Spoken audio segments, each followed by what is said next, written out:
Okay, good afternoon to all of you. आज की class में हम लोग डेटा स्ट्रक्चर का जो बचा हुआ पार्ट था वो करेंगे और साथ ही कुछ क्वेश्चंस हम लोग डिस्कस करेंगे। उन क्वेश्चंस में मैंने कल क्वेश्चंस आपको दिखाए थे, पर आपको मैंने ज्यादा कुछ उसके बारे में बताया नहीं था। हालांकि जो क्वेश्चंस मैंने लिए हुए हैं वो ओवरऑल जो आपको सिलेबस दिया गया है, like array, stack, Q, tree, graph, लगभग सभी के क्वेश्चंस होंगे। ठीक है, तो अभी हम जो क्वेश्चंस भी डिस्कस करेंगे उसमें अभी बेसिक सी ही चीजें डिस्कस करेंगे, क्योंकि जब हम कोई पर्टिकुलर टॉपिक पढ़ेंगे तो ज्यादा अच्छे से उस चीज को हम डिस्कस कर पाएंगे, बिकॉज कई सारे कंसेप्ट अभी हम लोगों को पता नहीं है। ठीक है, तो हमने इंट्रोडक्शन आपके साथ में डिस्कस किया था कि डेटा स्ट्रक्चर्स बेसिकली क्या है। तो एक इन शॉर्ट वे में आपको बता दें कि डेटा को स्टोर करना और उसको ऑर्गेनाइज करना ही डेटा स्ट्रक्चर है, जिसको आप इफिशिएंट मैनर में मेमोरी में या प्रोग्रामिंग में आप यूज करते हैं फॉर इम्प्लीमेंटेशन पर्पज।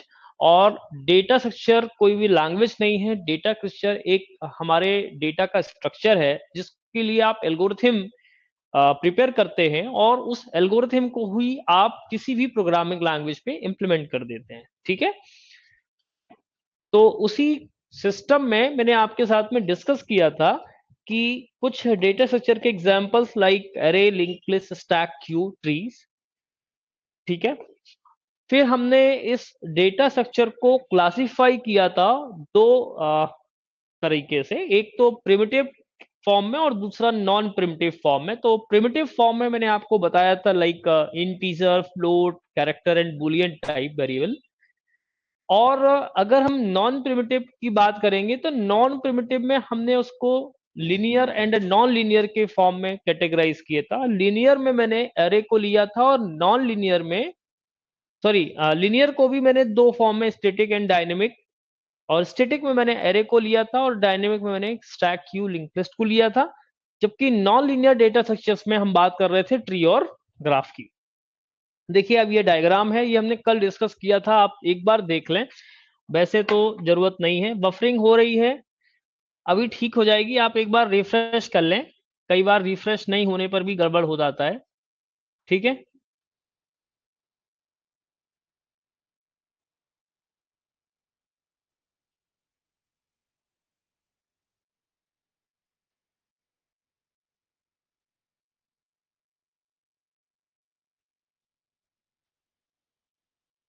ठीक है, चलो। अब चूंकि हम ये सारी चीजें डिस्कस कर चुके थे तो अभी हम बहुत डिटेल में नहीं जाएंगे। हमने ऑलरेडी आपके साथ में सारी चीजें डिस्कस की थी कि डेटा स्ट्रक्चर को दो पार्ट में, प्रिमिटिव, नॉन प्रिमिटिव। प्रिमिटिव में ये आते हैं, नॉन प्रिमिटिव में दो category, linear, non linear. Linear में भी दो कैटेगरी, स्टैटिक और डायनेमिक। स्टैटिक में एरे और डायनेमिक में link list, Q and stack. फिर इसी क्रम में नॉन लीनियर में हमने, ये नॉन है, यहाँ पे दो जगह लीनियर लीनियर लिखा है, ये नॉन है, ट्री एंड ग्राफ। अच्छा, इसकी आपको पीडीएफ मिल गई होगी नोट्स की, तो अब आप लोग उससे आप नोट डाउन भी कर सकते हो, इसलिए नोट डाउन करने की कोई जरूरत नहीं है। क्लास में हम इतना टाइम नहीं आप देंगे आपको कि आपको नोट करना है, बिकॉज काफी सारी थ्योरी है, पर आप पढ़ेंगे तो आपके लिए यूजफुल रहेगी। ठीक है, फिर लीनियर में मैंने आपको बताया था कि जो लीनियर ऑर्डर में हम अरेंज करते हैं डेटा को, उसको हम लीनियर बोलते हैं। लाइक हम array, stack, queue, link list, इन सभी को क्या बोलते हैं? Linear data structures. कल हमने बहुत डिटेल में इस बारे में चर्चा की थी कि क्या होता है।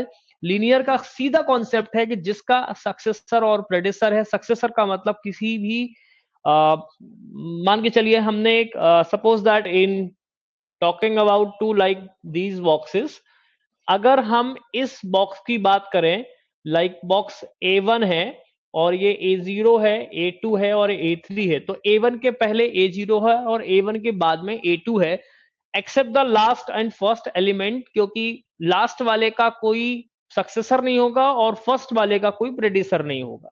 ठीक है, ओके। फिर हमने इसको दो तरीके से कैटेगराइज किया था, like in static data structure और डायनेमिक डेटा स्ट्रक्चर। तो स्टैटिक और डायनेमिक इसको क्यों बोलते हैं? क्यों? इन टर्म्स ऑफ मेमोरी। स्टैटिक मतलब, स्टैटिक का मतलब है जो मेमोरी एलोकेशन होगा हमारा, मेमोरी एलोकेशन होगा वो होगा कंपाइल टाइम पे।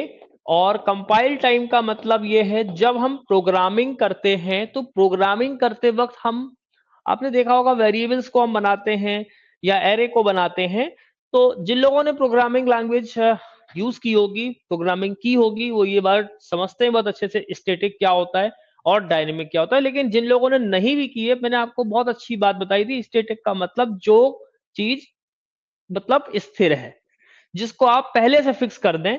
लाइक हमने घर की बात की थी कि आपने पहले से घर बना के रखे हैं, तो उसमें कोई चेंजेस आप नहीं कर सकते, उसके डेटा स्ट्रक्चर में आप कोई चेंजेस नहीं कर सकते। अगर आपने 1 BHK का फ्लैट बनाया है तो उसमें ही उस बंदे को रहना पड़ेगा। लेकिन डायनेमिक का मतलब ये होता है कि रन टाइम पे आप डिसाइड करते हो, लाइक आपके पास में प्लॉटिंग एरिया पड़ा हुआ है, जगह पड़ी हुई है, और आप सोच रहे हो कि मुझे 3 BHK का घर बनाना है, मुझे ये रिक्वायरमेंट है, मुझे इतना बड़ा स्पेस चाहिए, तो that is decided on the run time like dynamically, if you want to change the data structure as well as the data, है ना। But in a static manner you can't change the data structure, ठीक है। If you change the data that is good, ठीक है, आप change कर सकते हो डेटा में स्टैटिक पे, बट डायनेमिक में आप डेटा स्ट्रक्चर के साथ डेटा के साथ साथ डेटा स्ट्रक्चर को भी चेंज कर सकते हो, उसका स्ट्रक्चर भी आप चेंज कर सकते हो। इतनी सी बात हमने करी थी। और ये जो हम स्टैटिक और डायनेमिक की बात करते हैं वो इन टर्म्स ऑफ मेमोरी बात करते हैं, ठीक। Okay, clear, simple. आगे बढ़ते हैं। अब मैं बहुत डिटेल में नहीं जाऊंगा, और स्टैटिक के मैंने एग्जांपल्स आपको बताए थे जिसका साइज पहले से पता हो, यानी फिक्स कर दिया जाए। तो stack, Q, array, link list हो सकते हैं। मतलब एरे को ही हम बेसिकली बोलते हैं, क्योंकि स्टैक, क्यू, लिंक लिस्ट को तो हम डायनेमिकली इंप्लीमेंट करते हैं, ठीक है। क्योंकि अब जैसे अगर आप क्यू लेते हो तो क्यू में आप एरे के थ्रू इंप्लीमेंट कर सकते हो, तो वो स्टैटिक हो जाएगा। लेकिन अगर क्यू को आप लिंक लिस्ट के थ्रू करोगे तो डायनेमिक हो जाएगा। और लिंक लिस्ट को तो डायनेमिकली हम यूज करते हैं, लिंक लिस्ट को हम किस तरह से यूज नहीं करते, नहीं करना चाहिए वैसे तो, है ना, क्योंकि लिंक लिस्ट का मतलब ही यही है, डायनेमिक डेटा स्ट्रक्चर को फॉलो करना। फिर डायनेमिक में मैंने आपको बता ही दिया था, स्टैक, क्यू, लिंक लिस्ट, इन सभी को हम डायनेमिकली यूज कर सकते हैं। अब थोड़ा सा हम बात करेंगे लीनियर डेटा स्ट्रक्चर में। हमने आपको ये भी बताया था कि टाइप क्या है, array, link list, stack, Q. एक एक टॉपिक को हम 1 बाय 1 हर क्लास में डिस्कस भी करेंगे, ठीक है। फिर मैंने आपको एरे बताया था, तो एरे क्या होता है, एरे एक होता है contiguous memory allocation that contains the similar type of the items, like if you talking about to the integer array, so int type की जितनी भी आइटम्स होंगी वो एक साथ होंगी, और इसमें लगातार में हमको मेमोरी एलोकेट होती है, ठीक है। So an array is a data structure used to collect the multiple data elements of the same data into the one variable। मतलब एक वेरिएबल का नाम दे देंगे मनस्पत इस बात के कि हम int टाइप के 10 वेरिएबल बनाएं, क्योंकि ये हमको एक तो लिखने में दिक्कत आती है, और मैंने आपको एग्जांपल भी बहुत अच्छा दिया था रियल टाइम से, कि अगर आपके पास में एक जगह है, उस जगह पर आप अलग अलग फ्लैट के 1 BHK के फ्लैट बना रहे हो, अलग अलग स्ट्रक्चर के बना रहे हो, या आप सेम स्ट्रक्चर के भी बना रहे हो, तो क्यों बना रहे हो, सेम स्ट्रक्चर के ही बना रहे हो, अलग अलग करके बना रहे हो, तो ये थोड़ा सा कॉम्प्लेक्सिटी हो जाएगी आपके लिए।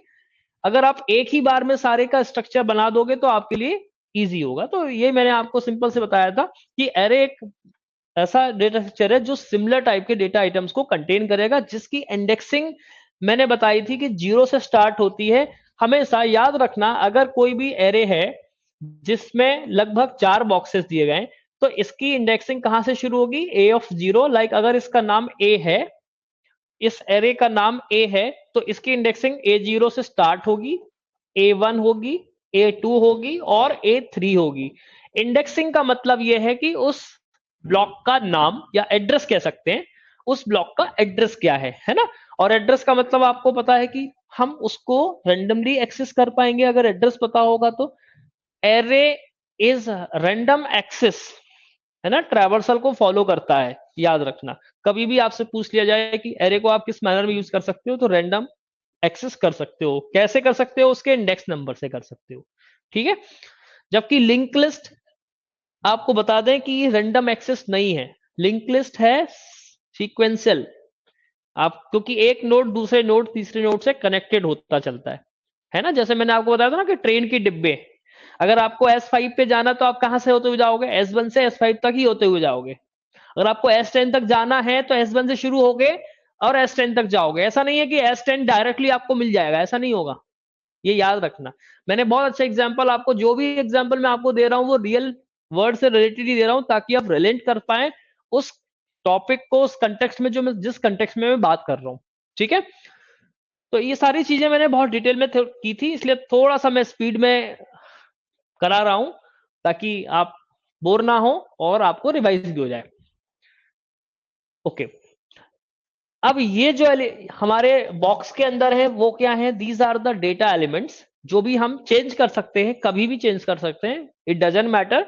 लेकिन ये जो बॉक्स का साइज हमको दिख रहा है बेटा, इस बॉक्स का साइज हम चेंज नहीं कर सकते, because this size is fixed, static है। मतलब ये हमने एक बार डिसाइड कर दिया कि अरे इंटीजर टाइप का लेना है, तो हम इसमें इंटीजर टाइप की वैल्यू डाल सकते हैं, ये भी याद रखना। और अगर हमने ये डिसाइड कर दिया कि एरे का साइज 10 ब्लॉक का है, तो वो 10 का ही होगा, 11 का नहीं हो सकता, ये याद रखना। ठीक, ओके, आगे बढ़ते हैं। डेटा चेंज का मतलब बेटा ये होता है कि अगर आपने उसमें कोई वैल्यू रखी है तो आप उसमें कोई दूसरी वैल्यू भी पुट कर सकते हो अपनी मर्जी से, कोई उसमें दिक्कत की बात नहीं है। लिंक लिस्ट का मतलब हमने आपको बताया था कि ये भी क्लीनर डेटा स्ट्रक्चर है, जिसको हम, जिसके एलिमेंट्स, डेटा एलिमेंट्स को डायनेमिकली हम क्या कर सकते हैं? चेंज कर सकते हैं, और उसके स्ट्रक्चर को भी हम डायनेमिकली चेंज कर सकते हो। जैसे अगर आपको लगता है, अब इसको मैं बहुत अच्छे एग्जांपल से, ट्रेन के एग्जांपल से समझाते हैं। जैसे सपोज दैट कि एक ट्रेन में 11 डिब्बे हैं, ठीक है, एक ट्रेन है जिसमें कितने डिब्बे हैं? 11 कंपार्टमेंट्स हैं, ठीक है। अब सपोज दैट कि कई सारे और पैसेंजर्स आए और उन्होंने अपना रिजर्वेशन कराया। रिजर्वेशन कराते वक्त उनको एक वेटिंग लिस्ट दे दी जाती है। सपोज दैट कि बहुत ज्यादा वेटिंग लिस्ट हो जाती है, लाइक आप देखते हो सीजन, लाइक फेस्टिवल टाइम पर एक्स्ट्रा कंपार्टमेंट वो जोड़ देते हैं। और एक्स्ट्रा कंपार्टमेंट का मतलब ये है कि उनको रन टाइम पे वो रिक्वायरमेंट लगी और उन्होंने जोड़ दिए। तो ये लिंक लिस्ट का सबसे अच्छा एग्जांपल है। अगर हमको लग रहा है कि और डेटा की जरूरत पड़ेगी, जिसके लिए हमें और डेटा स्ट्रक्चर की जरूरत है, तो हमने उसमें 2 नोड जोड़ दिए, 3 नोड जोड़ दिए, राइट। लेकिन अगर हम पहले से ही 12 डिब्बे, 11, अभी 11 डिब्बे की ट्रेन है, अगर मैंने इसमें 2 डिब्बे और जोड़ दिए तो कितने डिब्बे हो जाएंगे? ये 13 डिब्बे हो जाएंगे। लेकिन आप सोच के देखिए, अगर मैंने पहले से 13 डिब्बे रख दिए तो उसके 2 डिब्बे तो खाली चले जाएंगे ना। समझ में आ रही बात? तो बेसिस ऑफ द मेमोरी हमको लिंक लिस्ट से मिलती है, मतलब बचाती है। सॉरी, गलत बोल दिया है ना, वेस्टेज ऑफ द मेमोरी हम एरे में करते हैं, बट लिंक लिस्ट से हम मेमोरी यूटिलाइजेशन प्रॉपर करते हैं, ठीक है। तो इसलिए हम इसको डायनेमिकली करते हैं। हालांकि लिंक लिस्ट सीक्वेंशियल मैनर को फॉलो करता है, तो लिंक लिस्ट को एक्सेस करते वक्त तो टाइम लगता है। क्यों? क्योंकि ये सीक्वेंशियल है, मतलब एक नोड दूसरे नोड से, दूसरे नोड तीसरे नोड से, तीसरे नोड चौथे नोड से। ऑब्वियसली बात है, अगर आपको S1 से लेकर के S10 तक हमारे पास 10 डिब्बे हैं, अगर सपोज दैट कि आपको S9 डिब्बे में चढ़ना है, तो आपको यहां से होते हुए ही जाना पड़ेगा। सही बोल रहा हूं मैं? S9 डिब्बे में जाना है तो S1 से होते हुए ही जाना पड़ेगा। यू हैव नो ऑप्शंस कि आप डायरेक्ट S9 पे चले जाओ, ऐसा तो होगा नहीं आप छलांग लगा के चले जाओगे। आपको एक्सेस तो वहीं से करना पड़ेगा जहां आप खड़े हो। तो सीक्वेंशियल मैनर में करना पड़ेगा, बट एरे में ऐसा नहीं होगा। एरे में आप रैंडमली एक्सेस सीधा S9 पे पहुंच जाओगे, ठीक है। लेकिन ये उस ट्रेन के डिब्बे के कंटेक्स्ट में बात नहीं हो रही है ना। चलो, अब बात करेंगे हम।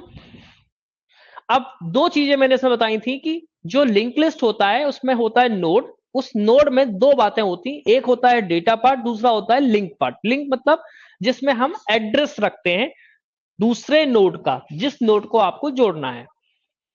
मान के चलिए कि हमारे पास में 4 नोड हैं, लाइक एक नोड ए है, एक नोड बी है, जो कहीं पर भी पड़ा हुआ है ना, आपको दिख रहा है एक साथ लिंक में, वो एक अलग बात है, एक सिंगल है। एक नोड सी है और एक नोड डी है। अब ये 4 अलग अलग ट्रेन के कंपार्टमेंट हैं, इनको जोड़ने का काम करना है। तो ए वाले में आपको अगर ए के बाद बी सी डी इसी सिस्टम में लगाना है तो ए में इस वाले नोड का एड्रेस होगा, मानी इस वाले नोड का क्या होगा, इसमें एड्रेस होगा, तभी आप इसको इससे जोड़ पाओगे। अब आप थोड़ा सा इसको नॉर्मली सोचिए, इसको इससे जोड़ने का मतलब क्या होगा कि इसका हुक इसके साथ में मर्ज अप कर दिया जाए, तो इसका भी तो हमें कुछ होगा जिसमें हम हुक लगा पाए, राइट। तो अब थोड़ा सा टेक्निकली सोचिए कि अगर इसका एड्रेस सपोज दैट मान लेते हैं कि AB101 है, मान लेते हैं, और इसका एड्रेस CD104 है, इसका एड्रेस लाइक EF145 है, और इसका एड्रेस कुछ भी FK206 है। देखिए एड्रेस अलग अलग हो सकते हैं क्योंकि ये मेमोरी लोकेशन अलग अलग हैं, याद रखना। सीक्वेंशियल मैनर में होता, एरे के मैनर में होता तो CD104 के बाद CD108 हो जाता, CD112 हो जाता, 112 हो जाता, तो वो एरे के फॉर्म में होता है। लेकिन अब इसमें क्या करोगे, आप AB101 पुट कर दोगे, तो ये इससे ज्वाइन हो गया। बी के बाद में सी लेके आना है, तो सी का एड्रेस क्या है, बोलो, EF104, EF104, तो ये जो बी है ये कनेक्ट हो जाएगा इससे, बोलो, और सी में डी का एड्रेस पुट कर दो, FK206, तो ये इससे कनेक्ट हो गया।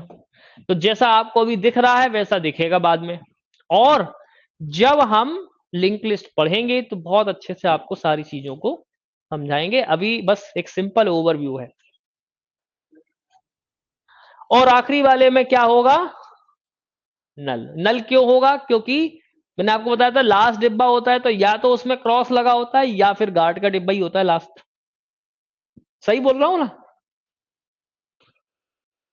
ठीक। चलो आगे बढ़ते हैं। फिर मैंने स्टैक बताया था कि स्टैक में क्या होता है, स्टैक में क्या होता है, जो हमारा लीनियर डेटा स्ट्रक्चर लाइक हम जो एरे होता है उसको हम अगर खड़ा कर दें, वर्टिकल फॉर्म में कर दें, तो वो स्टैक को फॉलो करेगा। स्टैक का मतलब ये है बेसिकली कि नॉट हम एरे की टर्म में बात करें, हम स्टैक का मतलब ये कहना चाह रहे हैं कि जो लास्ट में हमने कोई भी आइटम रखा है उसको पहले हम निकालेंगे, उसको पहले हम निकालेंगे। सपोज दैट कि अगर आपको कोई स्ट्रिंग को रिवर्स करना होता है, बचपन में हम लोग बोलते थे भाई, क्या बोलते थे,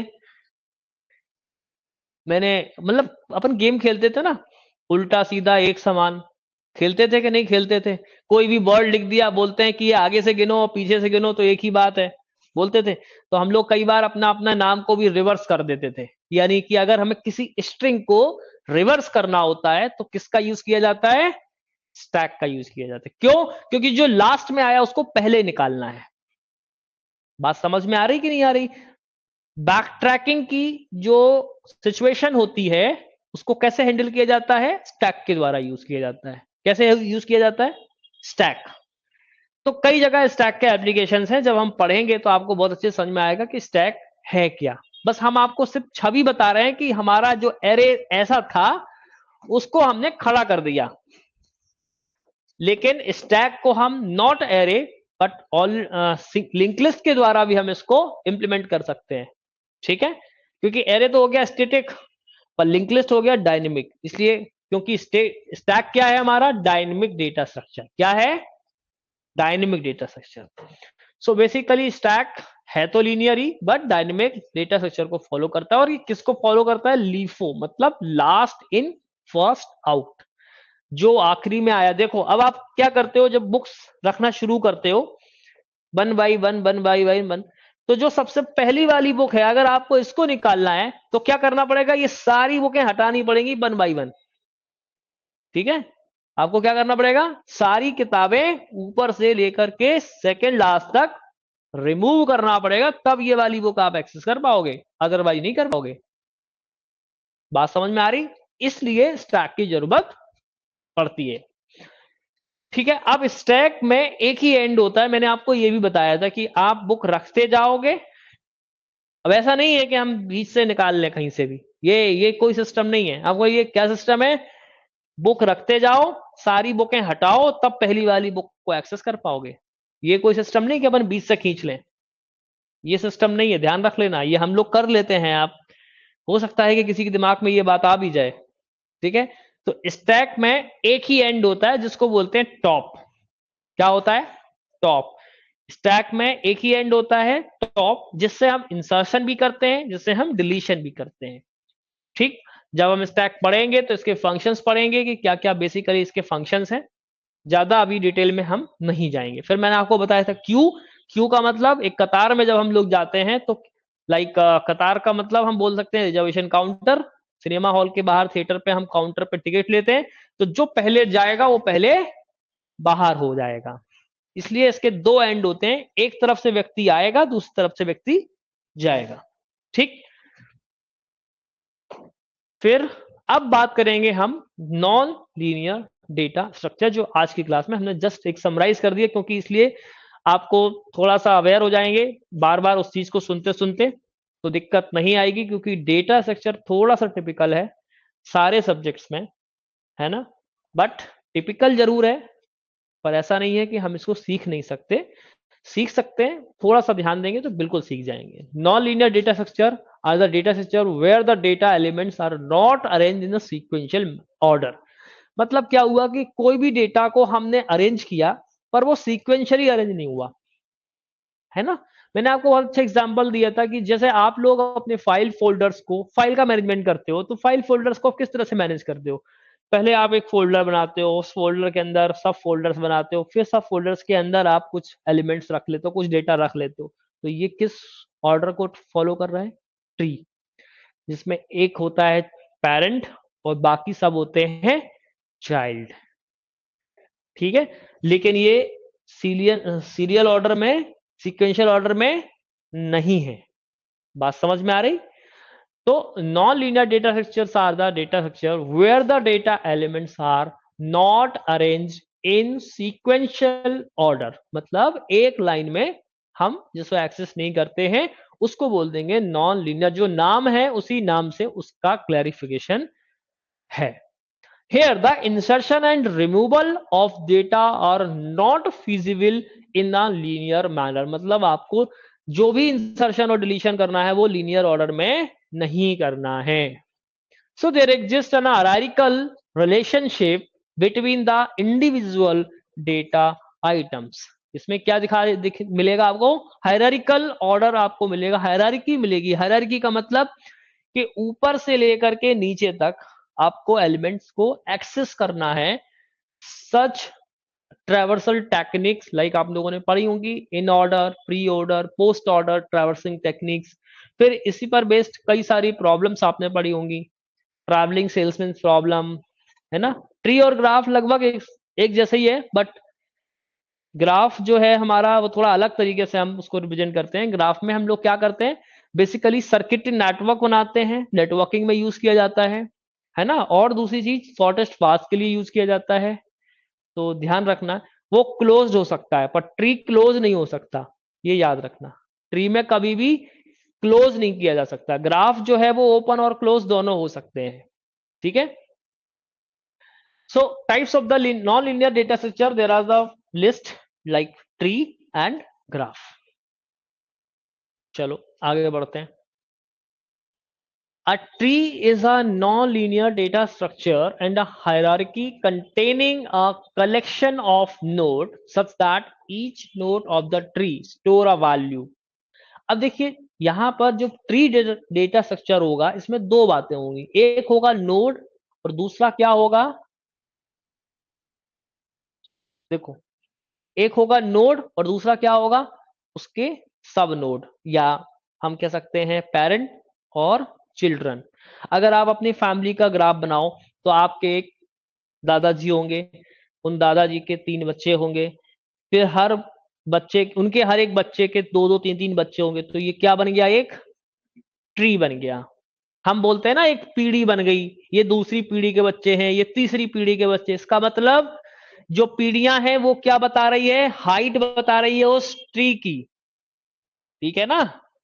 और कितनी पीढ़ी, कौन सी पीढ़ी वाले बच्चे हो। अब जैसे सेम पीढ़ी के बच्चे होते हैं उनको हम क्या बोलते हैं, सिबलिंग्स बोलते हैं। क्या बोलते हैं, मतलब एक तरीके से जो भाई बहन होते हैं उनको क्या बोलते हो आप, सिबलिंग ही तो बोलते हो। आप जो यूज करते हो वर्ड वही इंप्लीमेंटेशन है। आपने बोला कि मेरे बच्चे हैं, तो यहां पर भी इसके एक पेरेंट होंगे, एक ग्रैंड पेरेंट होगा, मतलब जिसको हम बोलते हैं रूट। रूट मतलब जहां से जड़, मतलब जहां से शुरू हुई है आपकी जनरेशन, वहां से चलती चलती है ना। तो ये ही है जिसमें अब देखो एक होगा आपका रूट। थोड़ा मैं इस डायग्राम को अभी बड़ा बनाऊंगा फिर बताऊंगा आपको। So a tree is a non linear data structure and a hierarchy. Hierarchy मतलब कि जैसे कि एक रूट हो गया, उसके पेरेंट हो गए, फिर उसमें सब है ना, उसके चाइल्ड हो गए, फिर उस चाइल्ड के भी और सब चाइल्ड हो गए, है ना। इस तरीके से ये क्या बता रहे हैं, एक हायरार्की बता रहे हैं। ठीक है। आप लोगों ने देखा होगा किसी ऑर्गेनाइजेशन में अगर आपने काम किया होगा, तो काम जब आप करते हो किसी बड़े ऑर्गेनाइजेशन में, तो आपको एक हायरार्की मिलती है, बोलते हो आपकी चेनिंग सिस्टम। चेनिंग सिस्टम का मतलब क्या है, एक चेन बन गई, मतलब आपसे ऊपर कोई है, फिर हो सकता है उसके ऊपर भी कोई 2 लोग 3 लोग होंगे, फिर उसके ऊपर भी 2 3 लोग हो सकते हैं, फिर जो सब उन सब के ऊपर कोई एक व्यक्ति होगा। मानिए कि किसी व्यक्ति की कंपनी है, उस कंपनी में 4 डायरेक्टर्स हो गए, उन डायरेक्टर्स के कई और मैनेजर्स हो गए, फिर उन मैनेजर्स के अंदर असिस्टेंट मैनेजर हो गए, असिस्टेंट मैनेजर के अंदर कोई और क्लैरिकल ऑर्डर हो गया, फिर क्लैरिकल ऑर्डर के ऊपर फिर कोई नीचे वाले हो गए। तो ये क्या बन रहा है, ट्री बन रहा है। क्या बन रहा है, एक ट्री। और क्या बन गई है, हायरार्की। आपको उसको फॉलो करना है, वो उसको फॉलो करेगा, वो उसको फॉलो करेगा, और सब सब जो नीचे वाले होते हैं वो सबसे ऊपर वाले, मतलब सबको फॉलो करना पड़ेगा, करता है ना। तभी तो हायरार्की बोलते हो आप लोग। तो ये क्या बन गया, एक स्ट्रक्चर, ट्री का स्ट्रक्चर बन गया, जिसको आप बोलते हो, जिसमें पेरेंट और चाइल्ड नोड्स होते हैं। ठीक, क्लियर। अच्छा, अब बात करेंगे कि the tree data structure is specialized. देखो अब क्या होता है, स्टोर ऑफ वैल्यू। अब जो नोड होगा उसमें कोई वैल्यू स्टोर करोगे, ये नोड है आपका एक तरीके से। ये क्या है, एक नोड है। क्या है ये, नोड। और इसके अंदर जो हमने की बोला है, इसी को आप बोल सकते हो वैल्यू। की को आप क्या बोल रहे हो, वैल्यू, है ना। And a list of the references of the other node of the sub childs. ठीक है, या childrens nodes. So the tree data structure is a specialized method to arrange and collect data in the computer to utilize more effectively. Basically हम tree को क्यों use करते हैं, कहाँ use करते हैं, मेमोरी यूटिलाइजेशन में तो करते ही हैं, है ना। मेमोरी यूटिलाइजेशन में तो हमेशा यही यूज होता है। आपको बता दें, अगर आप ने पढ़ा हो तो हम लोग ट्री की एक कैटेगरी में होता है बी ट्री। बी ट्री को हम लोग डेटाबेस मैनेजमेंट में यूज करते हैं। डीबीएमएस में बताया था ना, डेटा स्ट्रक्चर में यूज। बी क्या है, एक ऐसा डेटा स्ट्रक्चर जो किस में यूज किया जाता है सबसे ज्यादा, मेमोरी को यूटिलाइजेशन में ही हम लोग यूज करते हैं। मेमोरी कैसे अ, आपके उसमें एलोकेट होती है रिसोर्सेस को, कैसे आपके प्रोसेस को मेमोरी मिलती है, आप उसके मेमोरी को कैसे यूज करते हो, वो सारी जो चीजें इंप्लीमेंटेशन किया गया है, वो ट्री डेटा स्ट्रक्चर के द्वारा ही यूज किया गया है ना। So basically specialize the method to arrange and collect data in the computer to be utilized more effectively. It contains a central node, इसमें एक central node contain होगा, और या हम कह सकते हैं सेंट्रल नोड और स्ट्रक्चरल नोड्स। ये सारे क्या है, स्ट्रक्चरल नोड्स हैं, और उनके भी सब नोड्स होंगे जो कि कनेक्टेड किसके द्वारा होंगे, एजेस के द्वारा कनेक्टेड होंगे। ठीक है, ये क्या है, एक एज है। ये क्या है, एज। ये कनेक्ट हो गया, इस ये इससे कनेक्ट हो गया, इससे कनेक्ट कर दिया, है ना। फिर इसी तरह से यहाँ पर ब्रांचेस होंगी, सिबलिंग्स होंगे, चाइल्ड होंगे, लीफ नोड होंगे। अभी आपको डायग्राम थोड़ा मैं बड़ा करके दिखा रहा हूँ तो आपको समझ में आ जाएगा। ठीक है, देखो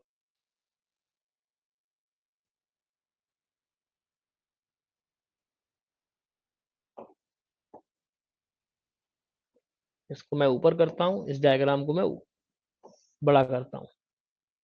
देखो अब आप डायग्राम को ध्यान से देखो।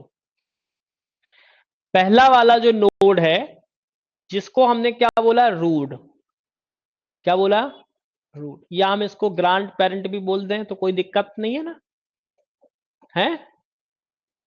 अब अगर ये ग्रांड पेरेंट है तो ये दोनों कनेक्टेड हैं इससे, जो कि हम बोल सकते हैं पेरेंट, लिखा भी है हालांकि। ये दोनों क्या हैं, पेरेंट हैं। और इसको क्या बोल देते हैं हम लोग, जो कनेक्टेड होते हैं दूसरे नोड से, उसको क्या बोल देते हैं, एज।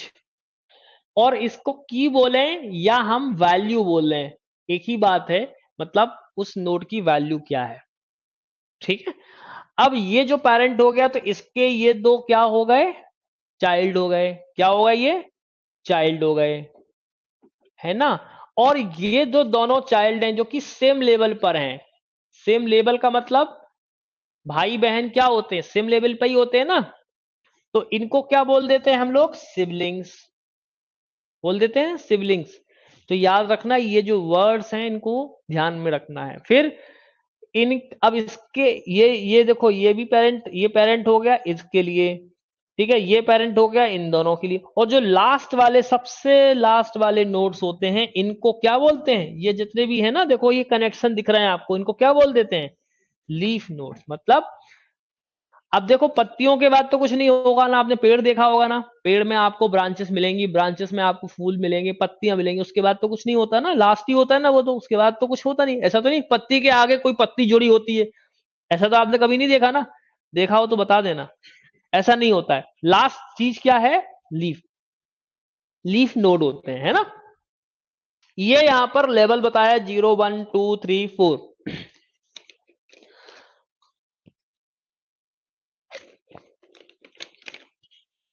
तो अब अगर हम बात करें इन terms of the family tree, तो आप बोल देते हो ना कि हम अभी चौथी पीढ़ी के व्यक्ति हैं, हमारी पहली पीढ़ी के व्यक्ति ये थे, दूसरी पीढ़ी के व्यक्ति ये हैं, तीसरी पीढ़ी के व्यक्ति ये हैं, और सबसे हमारे जो बड़े बड़े बड़े से बड़े जिन दादाजी का नाम आप जहां तक जान पाते हो ना, वो आप बोल देते हो कि भैया अभी ये पीढ़ी है। वो कैसे बता पाते हो, जो जिंदा होता है तो वो बोलता है ना कि मैंने चौथी पीढ़ी देख ली है ना। ऐसे ही तो बोलते हो ना आप लोग, तीसरी पीढ़ी देख ली हमने, चौथी पीढ़ी देख ली। जो पहले लोग देख लेते थे, आज के लोग तो दूसरी पीढ़ी भी देखना पाना बहुत मुश्किल होता है, पहली पीढ़ी भी देख पाना बहुत मुश्किल हो जाता है, जिस तरह से आजकल दौर चल रहा है। तो ये जो लेवल है ये जनरेशंस बता रहे हैं, like in family terms, but 0 1 2 3 4, तो इसकी अगर हाइट की बात करी जाए तो ये इतनी हाइट है। ये क्या है, ये क्या रिप्रेजेंट कर रहा है, ये levels height of the tree. और डिटेल में हम लोग इसको जब ट्री पढ़ेंगे तो बहुत अच्छे से पढ़ेंगे कि ट्री, क्योंकि ट्री में बहुत सारे वेरिएशंस हैं, बहुत सारे ट्रीज हम पढ़ेंगे, बाइनरी ट्री, एवीएल ट्री, है ना, ये सब जो ट्री होंगे, बाइनरी सर्च ट्री, जो आपको सबसे ज्यादा पूछा जाता है वो binary search tree, binary tree. और बाइनरी ट्री में भी कई सारी चीजें हैं, कंप्लीट, परफेक्ट, है ना, ये सारी चीजें हैं। फिर ट्री का ट्रेवर्सल पढ़ेंगे, जैसे इन ऑर्डर, पोस्ट ऑर्डर और प्री ऑर्डर। कई बार आपको एक क्वेश्चन दे देते हैं, इसमें क्वेश्चन जो बनते हैं वो कैसे बनते हैं मैं आपको बता दूं, थोड़ा आइडिया दे दूं, कि आपको एक डेटा दे देंगे और उसको बोल देंगे कि आप इसको ट्री के ट्रेवर्सल करके बताओ, ठीक है। और या तो आपको बोल देंगे कि एक मान के चलिए आपको प्री ऑर्डर ट्री दे दिया, उससे बोल देंगे पोस्ट ऑर्डर में करके बताओ, कोई भी बाइनरी सर्च ट्री बना के बताओ, या बाइनरी सर्च ट्री इसमें से कोई एलिमेंट फाइंड आउट करके बताओ, कि किस तरह से हम फाइंड आउट करेंगे। यही तरीके के क्वेश्चंस बनते हैं। या कभी कभी, अभी आप लोग क्वेश्चंस भी देखोगे आगे के मॉक पेपर्स में, कॉम्प्लेक्सिटी वर्ड अगर आपने सुना हो डेटा स्ट्रक्चर्स में, तो कॉम्प्लेक्सिटी का मतलब ये है, दो तरीके से उसको एनालाइज किया जाता है, कि एक तो जो भी डेटा आप यूज कर रहे हो कितना टाइम ले रहा है और कितना स्पेस ले रहा है। तो एनालिसिस आप दो ही तरीके से करते हो भाई। आप क्या चाहते हो कि आपने कोई भी डेटा को एक्सेस किया, suppose that if you talking about to like Google search engine, आपने कोई भी सर्च किया तो आप क्या चाहते हो कि जल्दी से जल्दी वो सर्च करके दे दे और कम से कम दे दे आपको, मतलब आपके लिए इफेक्टिव हो वो। ऐसा नहीं कि उसने, आपने बोली एक शब्द और वो आपको 6 पेज दे रहा है, तो आप क्या 6 पेज को देखोगे, नहीं, आप 6 लाइंस को पढ़ सकते हो, बनस्पत इस बात की कि 6 पेज आप पढ़ो। बात समझ में आ रही कि नहीं आ रही। तो इसी तरह से आप जो भी ट्री को यूज कर रहे हो उसमें यूज करते वक्त या उसको सर्च करते वक्त, उसको सॉर्ट करते वक्त कोई भी डेटा को, तो आप क्या करते हो, उसका टाइम और स्पेस को एनालाइज करते हो, उसी को बोलते हैं कॉम्प्लेक्सिटी। तो आगे जो क्वेश्चंस भी इस पे बनते हैं, एक तो कॉम्प्लेक्सिटी पर बेस्ड भी क्वेश्चंस बनते हैं। सर्चिंग क्वेश्चंस, सर्चिंग भी आपको पढ़नी होगी, सॉर्टिंग भी आपको पढ़नी होगी। सॉर्टिंग का मतलब आप समझते हो ना, डेटा को सॉर्ट कर दें। डेटा सॉर्ट करने का मतलब अरेंज कर दो, या तो असेंडिंग ऑर्डर में या डिसेंडिंग ऑर्डर में। सर्च करने का मतलब कि कोई भी डेटाबेस में से चीज आपको पर्टिकुलर एलिमेंट को फाइंड आउट करना है, तो उसकी सर्चिंग और सॉर्टिंग की जो टेक्निक्स होती है वो कभी कभार पूछ लेते हैं कि कितने टाइप की सर्चिंग होती है, सॉर्टिंग होती है। या आप अगर आपने सॉर्टिंग की टेक्निक्स पढ़ी होगी तो आपने पढ़ा होगा क्विक शॉट, बबल शॉट, मर्ज शॉट, है ना, हीप शॉट। तो इसमें से कौन सी टेक्निक ज्यादा बेस्ट होती है, या हर सॉर्टिंग की जो टेक्निक होती है उसकी कॉम्प्लेक्सिटी क्या होती है। तो ये सब क्वेश्चंस आपसे पूछे जाते हैं। बहुत ज्यादा टिपिकल क्वेश्चंस नहीं पूछे जाएंगे, जब आप ये पढ़ लेंगे तो आपको बहुत इजी लगेगा, क्योंकि जो क्वेश्चंस मैं कराऊंगा वो क्वेश्चंस आपको पेपर में पूछे जा सकते हैं, राइट। चलो, अब बात करेंगे ग्राफ। ग्राफ क्या होता है?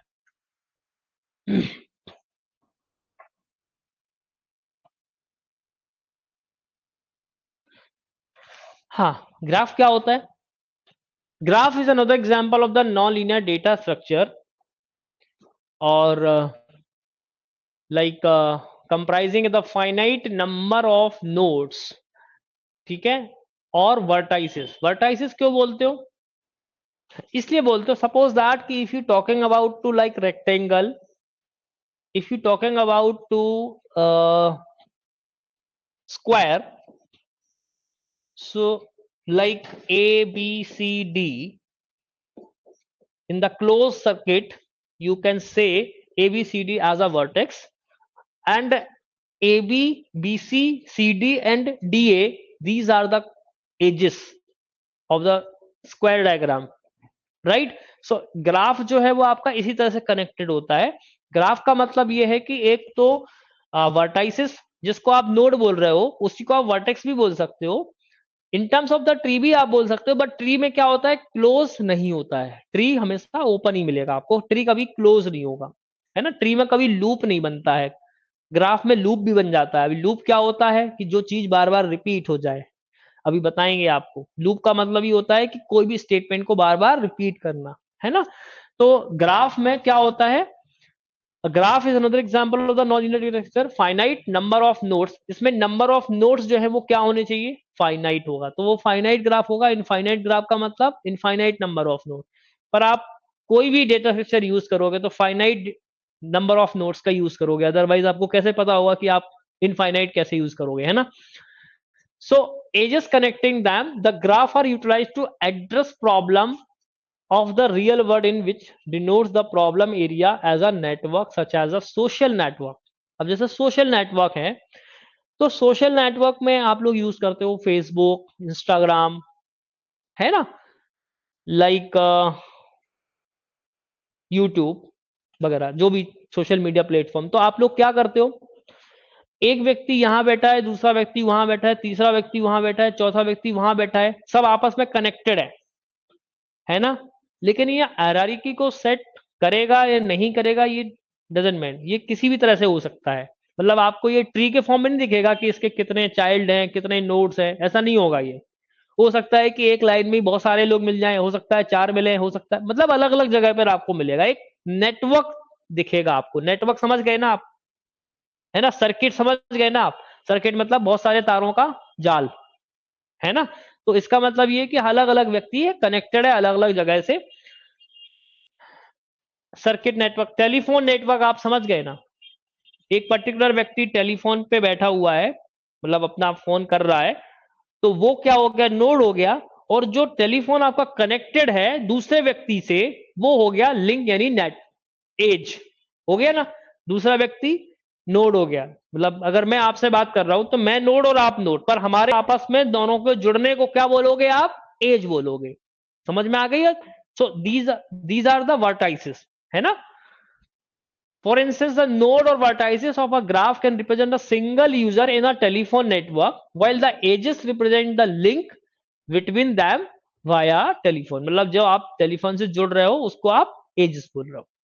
So the graph data structure G is considered as a mathematical structure comprises the set of vertices V and set of edges like E.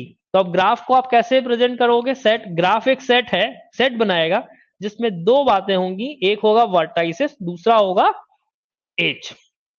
बात समझ में आ गई? मैं इसको मिटा दूं अभी, नहीं तो आप कंफ्यूज हो जाओगे। अब हमें ये एक ग्राफ दिया गया है, थोड़ा मैं अभी आपको बड़ा करके बताता हूं, है ना? बड़ा कर दूं तो आपको समझ आ जाएगा, नहीं तो आप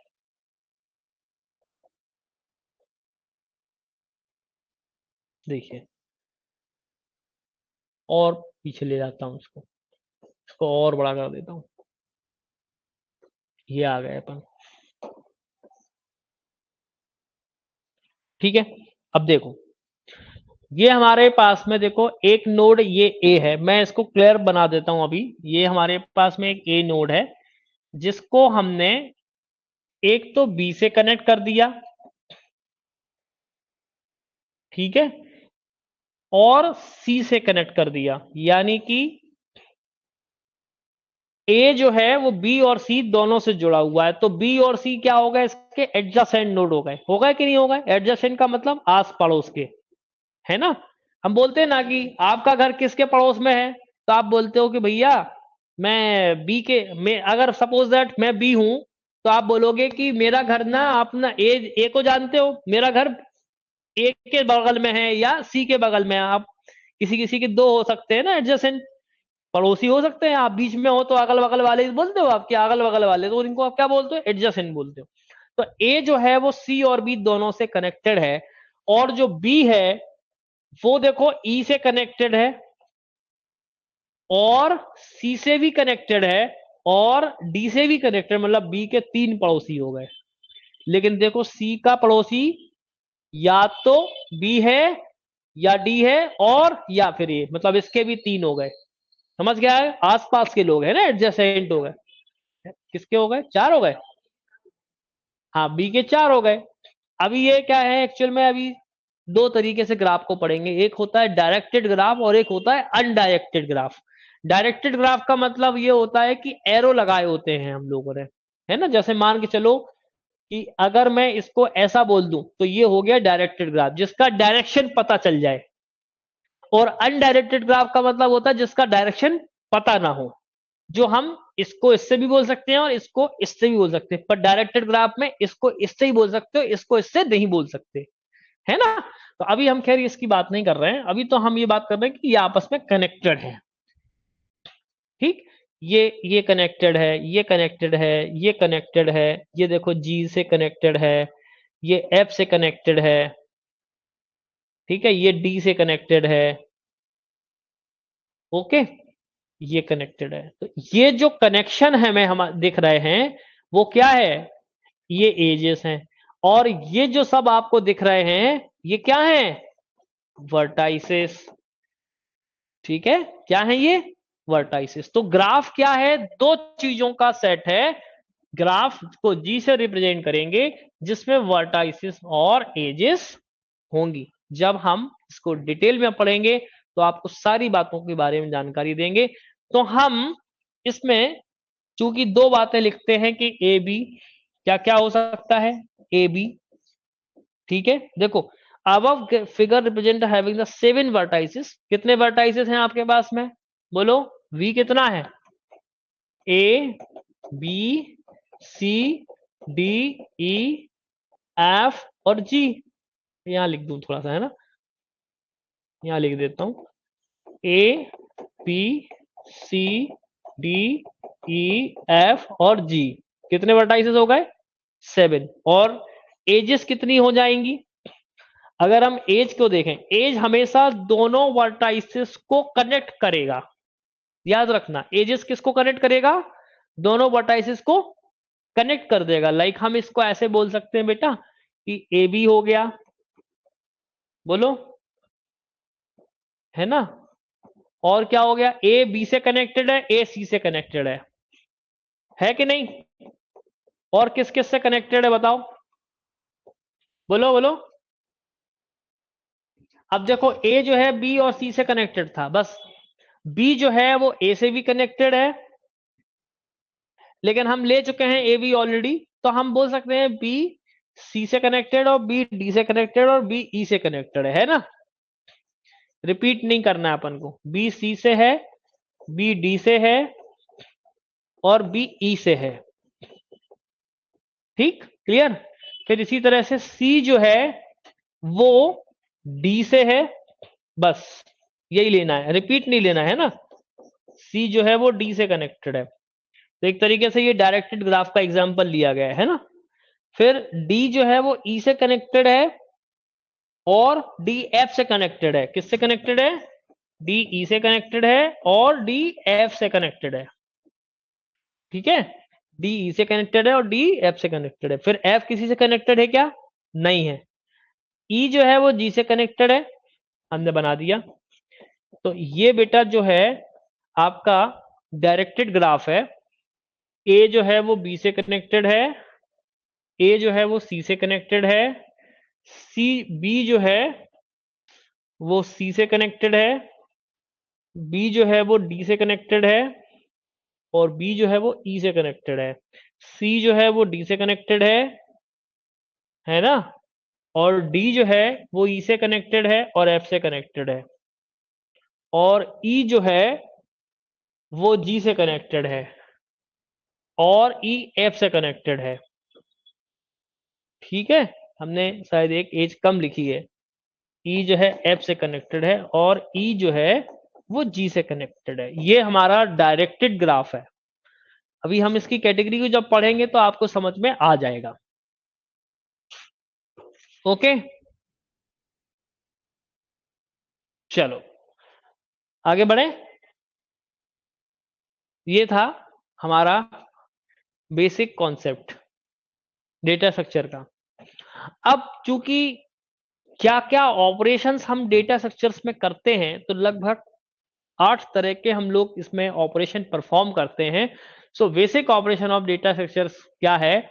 आप ट्रैवर्स करते हो, आप सर्च करते हो। ट्रैवर्स का मतलब एक्सेस करना एलिमेंट को, ट्रैवर्स का मतलब एक्सेस करना एलिमेंट को, एक्सेसिंग एन एलिमेंट। ठीक है, सर्च का मतलब आप फाइंड करते हो एलिमेंट को, फाइंड द एलिमेंट। हालांकि ये अभी अलग, हम एक एक बात को भी हम आपको बताएंगे। इंसर्शन इंसर्ट करना, डिलीशन डिलीट करना, सॉर्टिंग का मतलब अरेंज करना, चाहे तो असेंडिंग ऑर्डर में चाहे डिसेंडिंग ऑर्डर में, मर्ज करना, दो अलग अलग डेटा है उसको आप मर्ज करोगे, है ना। क्रिएट करना, भाई जब आप एक्सेस तो तभी कर पाओगे जब आप क्रिएट कर पाओ, है ना। तो क्रिएट आप चाहो तो स्टेटिकली कर सकते हो, चाहो तो मतलब डायनेमिकली कर सकते हो, यानी कंपाइल टाइम या रन टाइम। इसके अलावा सिलेक्शन मतलब आप कोई पर्टिकुलर डेटा पर ऑपरेशन परफॉर्म कर सको, that is a selection, updation, ये सारी चीजें होती हैं उसपे, है ना। आगे बढ़े, चलो। ट्रैवर्सल क्या है एक बार पढ़िए जरा आप लोग।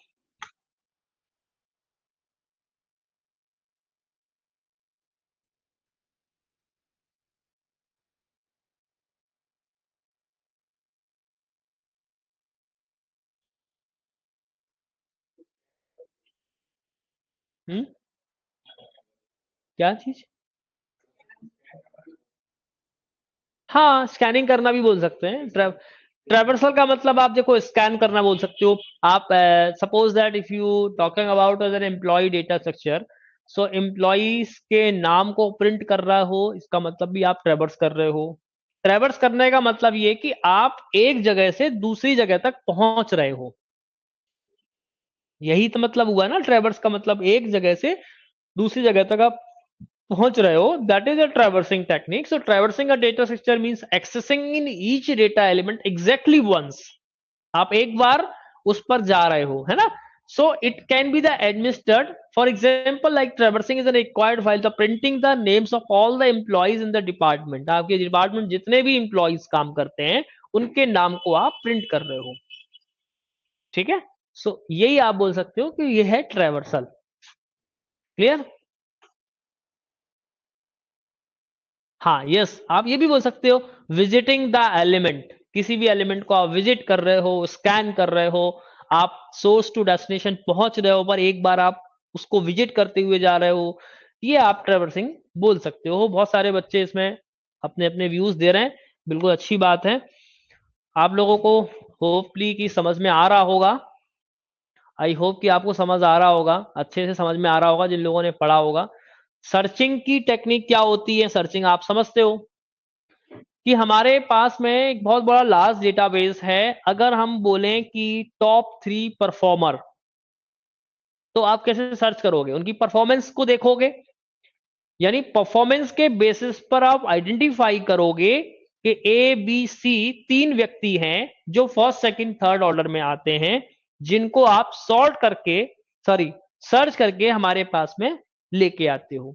तो कोई पर्टिकुलर इवेंट को, कोई पर्टिकुलर एलिमेंट को आप फाइंड कर रहे हो अपने डेटाबेस में, जो कि किसके थ्रू कर पाओगे? डेटा स्ट्रक्चर की हेल्प से कर पाओगे। तो search is another data structure operation which means to find the location of one or more data elements that meet certain constraint.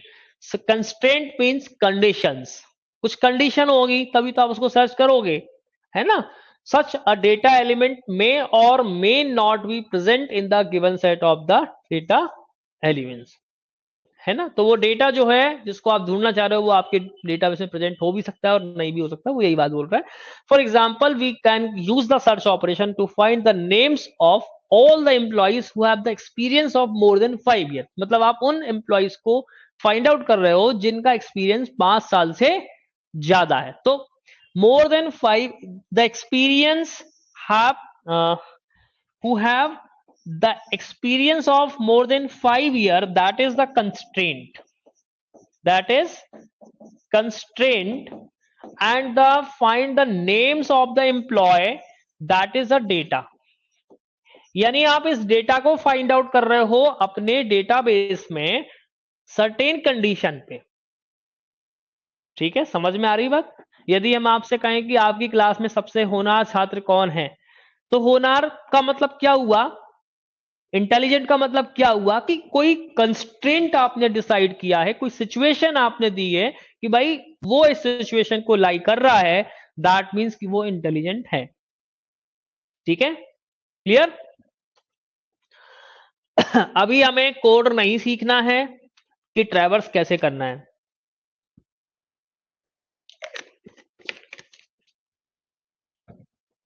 अभी हमें कोड नहीं सीखना है, यही चीज मैं आपको बताना चाह रहा हूं, ध्यान रखना है। क्योंकि अगर हम ट्रैवर्सिंग की कोड और ये सारी चीजें बोलेंगे ना, तो फिर तो हो गया काम, है ना? फिर हम नहीं खत्म कर पाएंगे इसको, क्योंकि आपको कोड नहीं आएगा। ओके,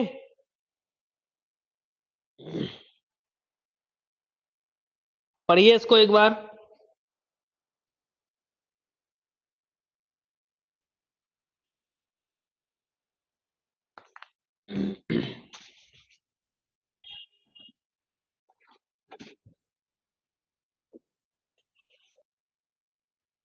सर्च तो बता चुके हैं ना, अगला है इंसर्शन।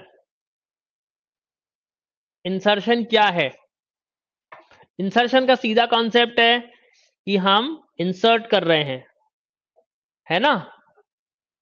इंसर्शन का मतलब इंसर्ट।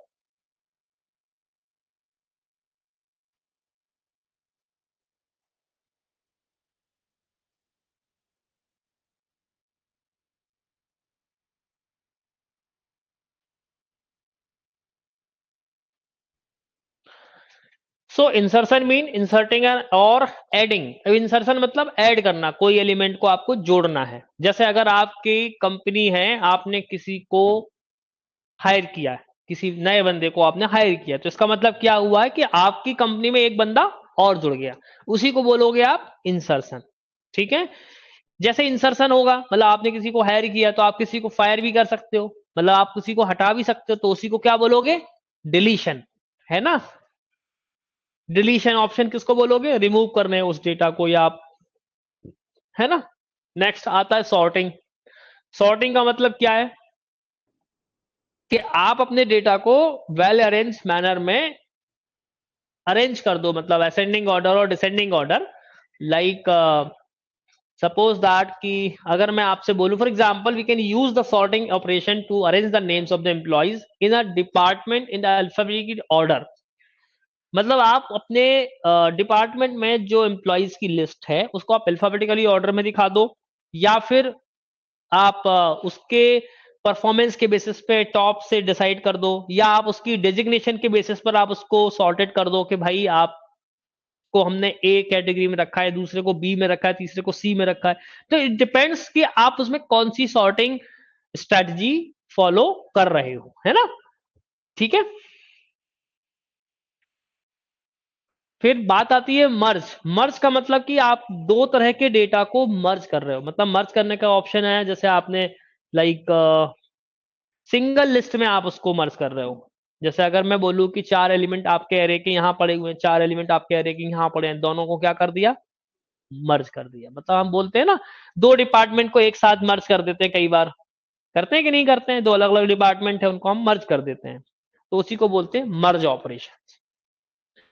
फिर बात करते हैं क्रिएट। तो क्रिएट का मतलब ये है जब आप कोई चीज क्रिएट करोगे तभी तो आप उसके अंदर जो ऑपरेशंस हैं उसको परफॉर्म करोगे, like insertion, deletion, updation, selection, sorting, searching, merging.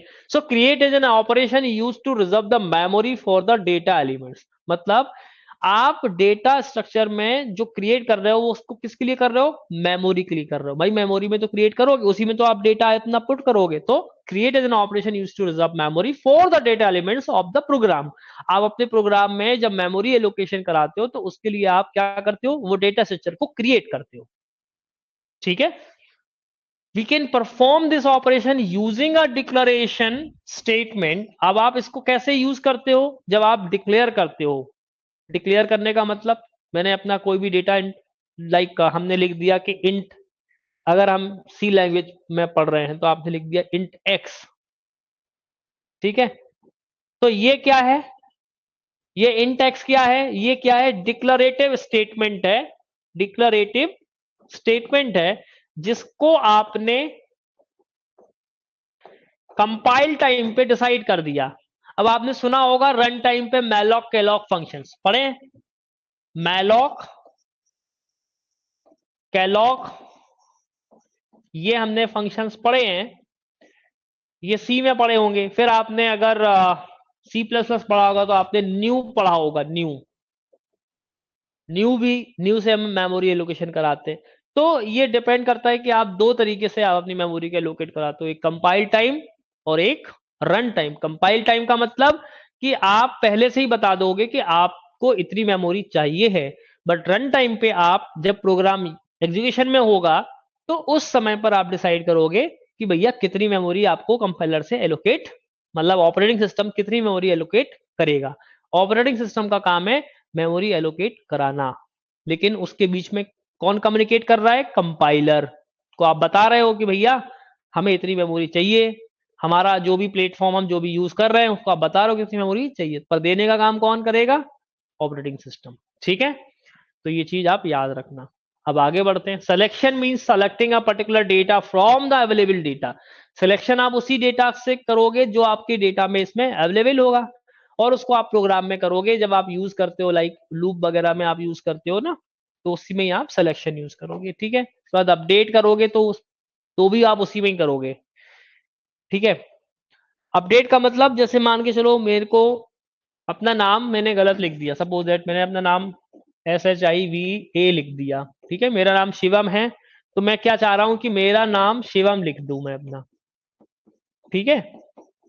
तो ये हो गया अपडेशन। ये क्या हो गया, अपडेशन। क्या हो गया, ये मैंने अपने डेटा को क्या कर दिया, अपडेट कर दिया, मॉडिफाई कर दिया। अगर गलती से आपका कोई भी डेटा आपसे इंसर्ट हो गया था तो उस डेटा को आप क्या कर सको, मॉडिफाई कर सको। तो ये आप अपने प्रोग्रामिंग की लैंग्वेज के थ्रू ही कर सकते हो, कोई दिक्कत नहीं है उसमें। स्प्लिट करने का मतलब क्या होता है कि आप अपने डेटा को डिवाइड कर रहे हो। डिवाइड करने का मतलब सब मॉड्यूल्स में डिवाइड कर दो या सब पार्ट्स में डिवाइड कर दो। जैसे अगर मैंने सपोज दैट ऐसा अपना डेटा लिखा है शिवम गुप्ता, तो अब ये जो इतना बड़ा नाम मैंने लिखा है, इसको मैं क्या चाह रहा हूं कि भाई मेरा फर्स्ट नेम अलग लिखा जाए और सेकंड नेम मेरा अलग लिखा जाए, तो क्या होगा, इसको आपको पढ़ने में इजीएस्ट होगा, है ना, कॉम्प्लेक्सिटी नहीं दिखेगी। अगर मैं इसमें पंचुएशन मार्क्स अगर ना यूज करूंगा किसी भी डेटा में, तो वो डेटा कितना कॉम्प्लेक्स हो जाएगा, आप सोच के देखिए जरा, है ना। तो हमें क्या करना है, इस डेटा में स्प्लिट करना है। ये शिवम मैंने as a first name select कर लिया और गुप्ता मैंने एक सेकंड यानी लास्ट नेम में सेलेक्ट कर लिया। ठीक है, तो हम क्या कर रहे हैं, स्प्लिट कर रहे हैं। अब in terms of the splitting, like आप you can say is the process, ये प्रोसेस में भी हम यूज करते हैं कि एक प्रोसेस की सब प्रोसेस चल रही है ना, एक प्रोसेस को तोड़ लिया या एक प्रोग्राम को क्या कर लिया, तोड़ लिया हमने सब मॉड्यूल्स में, सब प्रोग्राम्स में, उसको ही आप बोलते हो स्प्लिट। और जो हमने तोड़ा है उसको जोड़ दिया, उसको बोलते हो मर्ज। बात समझ में आ रही, एक टास्क था, एक टास्क को, जैसे कई बार आप लोग नॉर्मली क्या करते हो कि कोई इंग्लिश का वर्ड है या कोई हिंदी का वर्ड है, कोई लैंग्वेज का वर्ड है, आप उसको प्रोनाउंस नहीं कर पाते हो, तो क्या करते हो, आधा आधा पढ़ते हो। क्या करते हो, आधा आधा पढ़ते हो, फिर उसको मर्ज भी कर लेते हो। तो स्प्लिट करने का मतलब यह है कि उसको हम split operation allow the divide data into the various सब पार्ट्स, अलग अलग पार्टों में इसको कर लेते हैं, decreasing the overall the process completion time.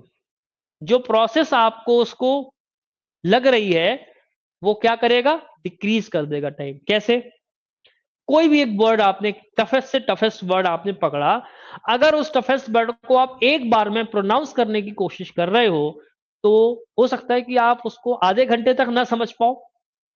लेकिन अगर हम उसके 3-4 पार्ट में या 2 से ज्यादा 3 पार्ट में ब्रेक कर लेते हैं, तो वही चीज 10 मिनट, 5 मिनट और 2 मिनट में भी हो सकती है। तो ये ओवरऑल क्या हुआ, हमारा टाइम डिक्रीज हो गया। इसी तरह से जो कॉम्प्लेक्स प्रॉब्लम्स होती हैं उनको हम क्या करते हैं, ब्रेक कर देते हैं सब पार्ट्स में, जिसको प्रोसेस करने में टाइम कम लगेगा। बात समझ में आ गई, चलो तो आगे बढ़ते हैं। तो यहां पर हमारा यहां तक स्प्लिटिंग तक ये सारी चीजें फिनिश हो गई है ना।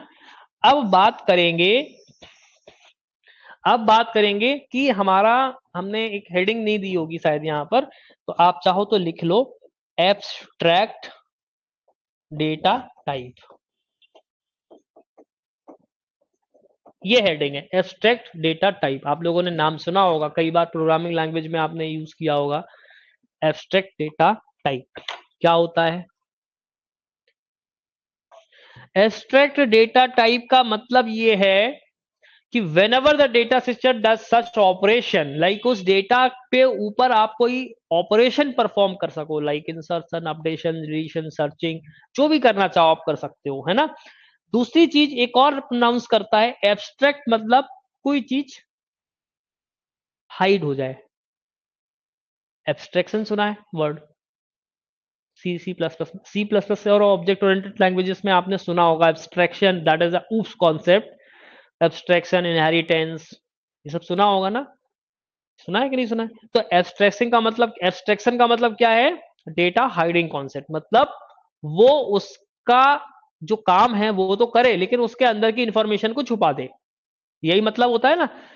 ठीक है ना, जैसे आप अपनी गाड़ी चलाते हो, कार चलाते हो, आपको पता है कि ये गियर चेंज कैसे करना है, आपने गियर चेंज किया, आपको लगता है गियर 1 से 2 में किया तो स्पीड बढ़ी, 3 में किया, चौथे में किया, 5, बट आपको इस बात से कोई फर्क नहीं पड़ता है कि ये काम कैसे कर रहा है, ना आपको इसकी जानने की कोई जरूरत है।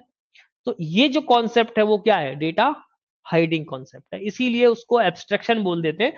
तो यहां पर एब्स्ट्रैक्ट डेटा टाइप का मतलब ही यही है, whenever the data structure does the such operation it is known as an abstract data type। all the data structure like array, linked list, queue, stack जो भी है वो एब्स्ट्रैक्ट डेटा टाइप का example है। ठीक, क्लियर। और ये हम सारे ऊप्स में करते हैं यूज, एरे, स्टैक, ये सारी चीज यूज करते हैं। हाँ बिल्कुल, पढ़ा सब है पर आपने कभी नहीं सुना है। हाँ बिल्कुल पूछ सकता है, आपको हम अभी क्वेश्चन भी कराएंगे कि कोड कभी कभार कोड भी दिया जा सकता है। तो हम लोगों ने अगर पढ़ा है तो हम कर सकते हैं, पर अब ऐसा नहीं है कि हम उसके लिए कोई लैंग्वेज आपको पढ़ाने बैठ जाएं, टाइम नहीं है इतना, है ना। अब बात करते हैं कि डेटा स्ट्रक्चर के एप्लीकेशंस क्या हैं, कहाँ कहाँ डेटा स्ट्रक्चर को हम यूज करते हैं। तो कुछ मैंने ये पॉइंट्स ले लिए हैं, उन पॉइंट्स को एक बार जरा देखते हैं, और उसी के साथ में हमारा ये जो बेसिक पार्ट है आज का, ये कंप्लीट हो जाएगा। Data structures helps in the organisation of data in a computers memory. Data structure की सबसे इंपॉर्टेंट कहाँ है, सबसे ज्यादा इंपॉर्टेंट कहाँ पर है, पढ़िए ध्यान से। Data structure help in the organisation of data in a computers memory. जहां पर भी कंप्यूटर की मेमोरी की बात करेंगे, वहां पर डेटा स्ट्रक्चर का बहुत बड़ा रोल है। विदाउट डेटा स्ट्रक्चर आप मेमोरी का जो इम्प्लीमेंटेशन है या एलोकेशन से नहीं कर सकते, है ना। पढ़िए एक बार जरा पॉइंट्स पढ़िए आप लोग एक बार, तो आपको सारी चीजें समझ में आ जाएंगी।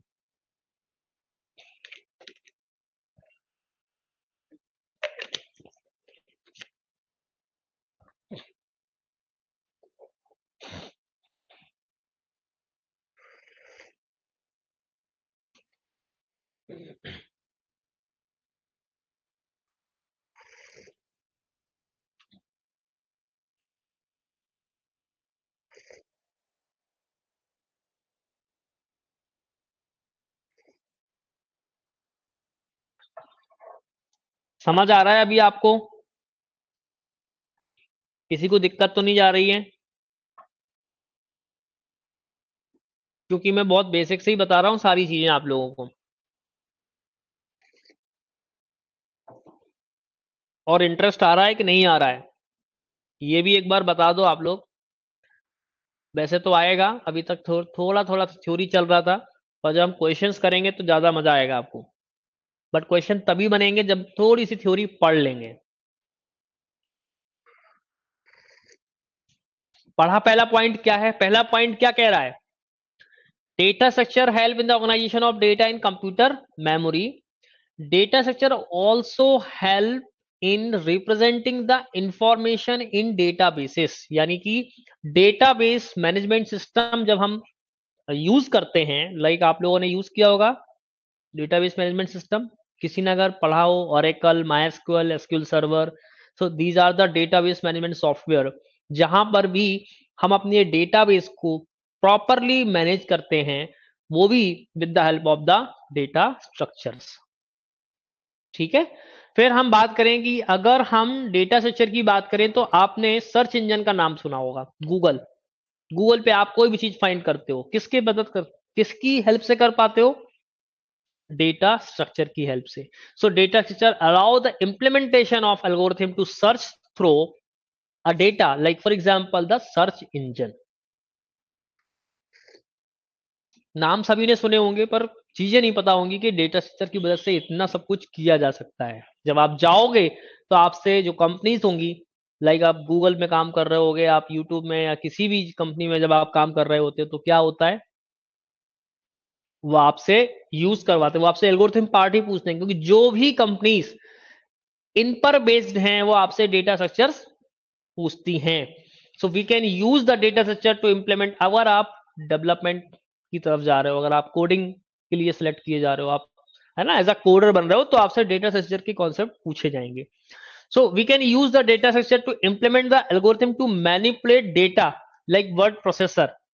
आप सॉफ्टवेयर यूज करते हो वर्ड प्रोसेसर, उसमें भी डेटा स्ट्रक्चर का रोल है। ठीक है। Data structure also support algorithm to compress and decompress the data. मतलब आप देखते हो ना कि आपने पीडीएफ फाइल ली, उसका साइज बहुत बड़ा था, आपने क्या किया, उसको कंप्रेस कर दिया, डीकंप्रेस कर दिया। छोटी फाइल थी, उसको फाइल साइज बढ़ा दिया, इमेज साइज फाइल को आपने बढ़ा दिया, छोटा कर दिया, उसका रीसाइज कर दिया, जिप फोल्डर में आपने उसको रख लिया। तो ये क्या है, डेटा स्ट्रक्चर की मदद से हो पाया। किसकी मदद से हुआ, डेटा स्ट्रक्चर की। आपने इंक्रिप्शन डिक्रिप्शन नाम सुना होगा, है ना। अगर कंप्यूटर साइंस के सब्जेक्ट्स पढ़े होंगे तो ये वर्ड्स आपने पढ़े होंगे। We can also use data structure to implement algorithm to encrypt and decrypt the data. For example, a security. Like आपने महसूस किया होगा, हालांकि जिन लोगों ने यूज नहीं किया होगा वो इस चीज को समझ ले। जैसे आपने पासवर्ड डाला अपना ऑथेंटिकेशन के लिए, तो आप देखते हो ना पासवर्ड की इंफॉर्मेशन हाइड होती है।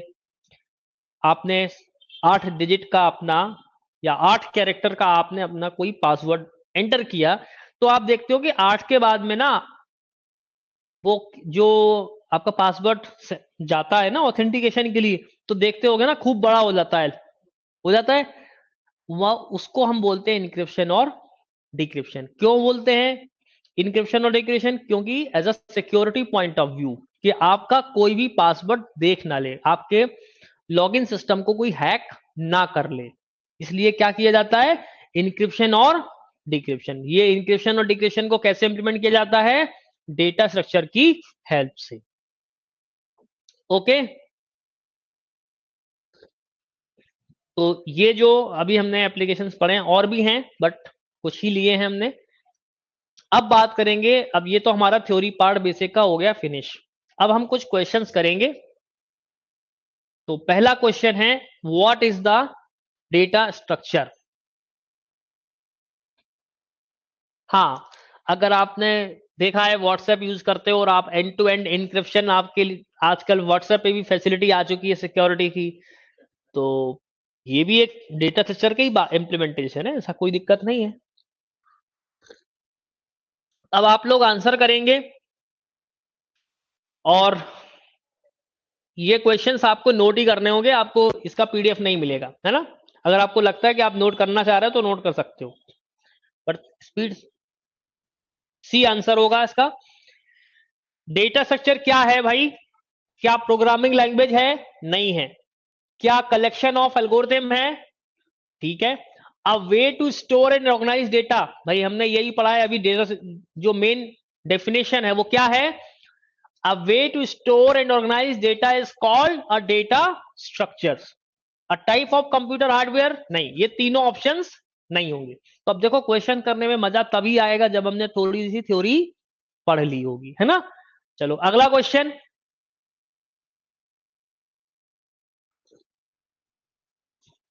अगला क्वेश्चन आंसर दीजिए।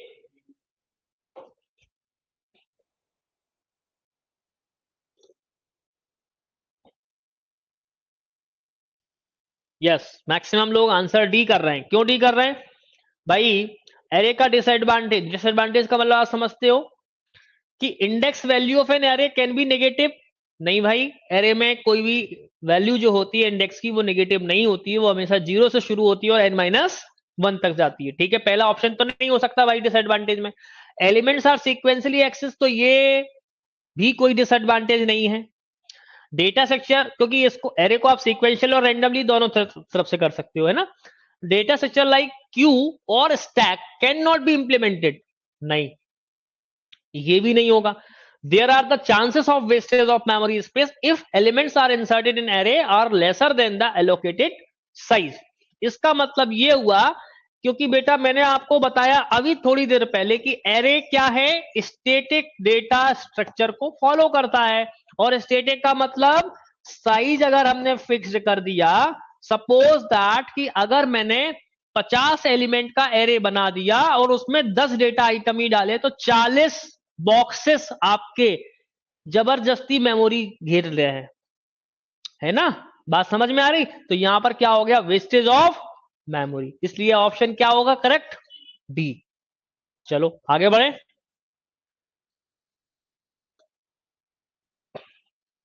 चलिए अगला क्वेश्चन है, जावा किसी ने अगर पढ़ी है तो उसका जरा आंसर बताएं।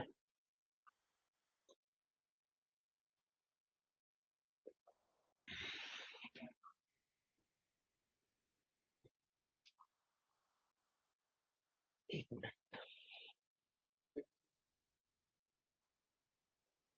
चलिए इसका आंसर दीजिए। कुछ लोग आंसर बी दे रहे हैं, कुछ लोग डी दे रहे हैं।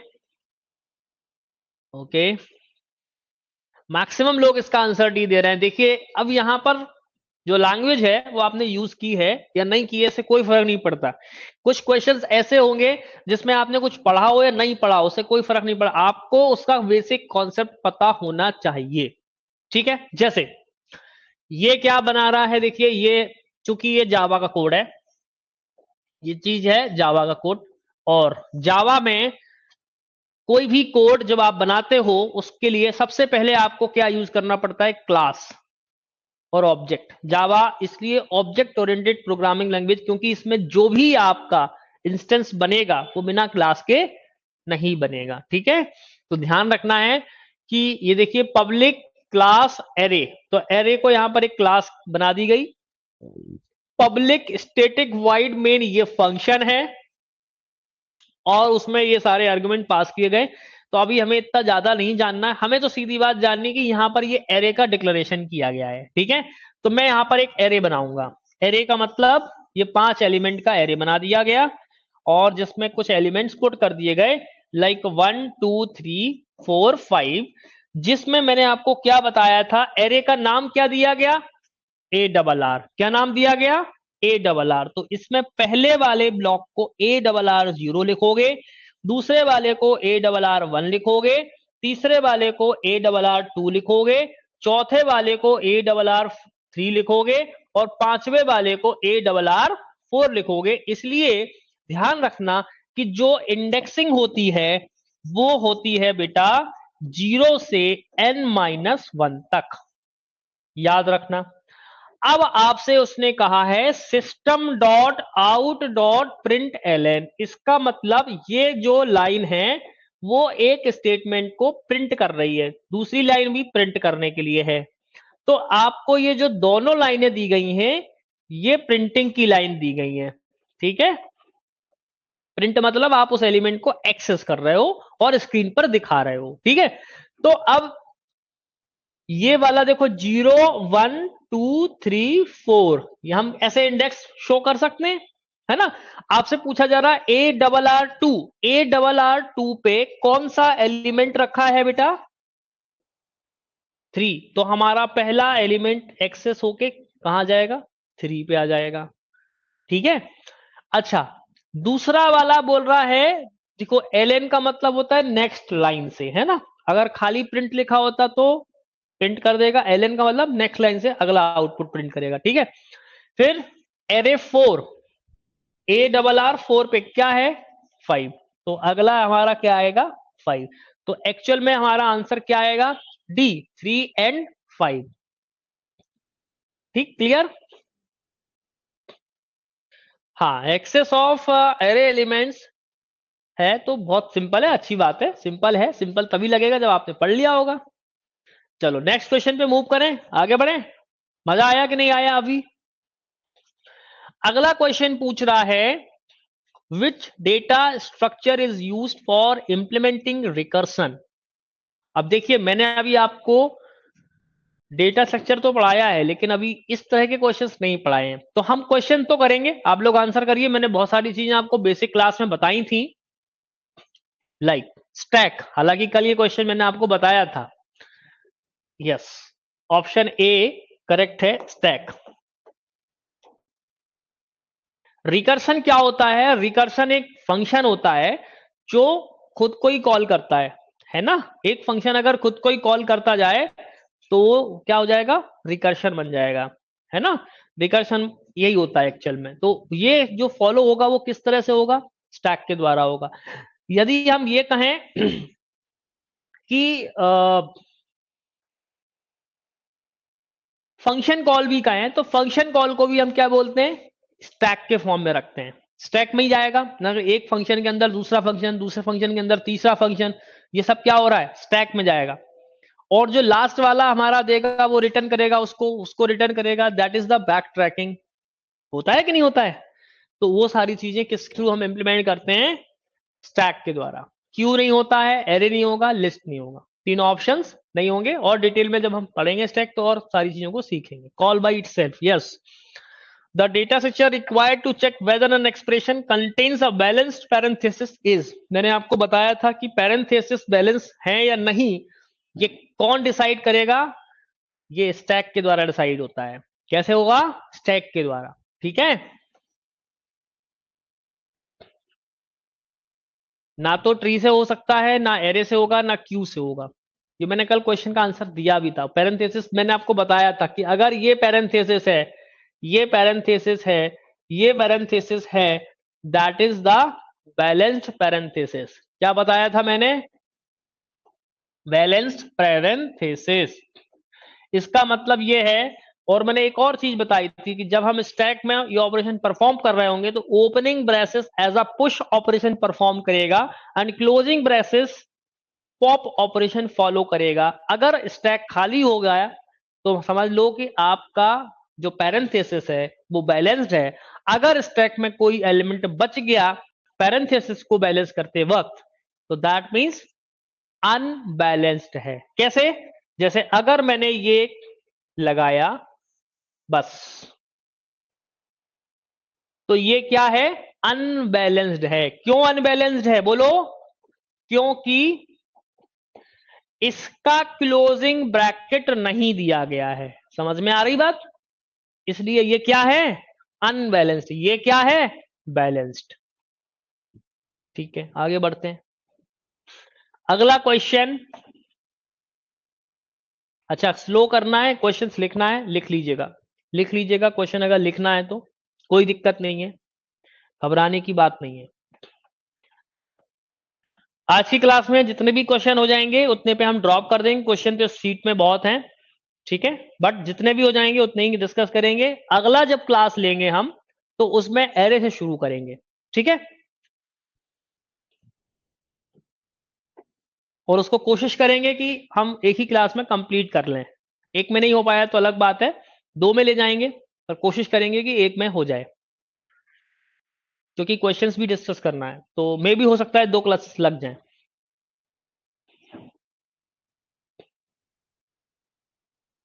चलो आगे बढ़ते हैं। अगला क्वेश्चन है, जरूरी नहीं है कि आप उसको नोट करो ही, क्योंकि ये क्वेश्चंस आपको मिलेंगे आगे जा करके, इसलिए डरने की जरूरत नहीं है।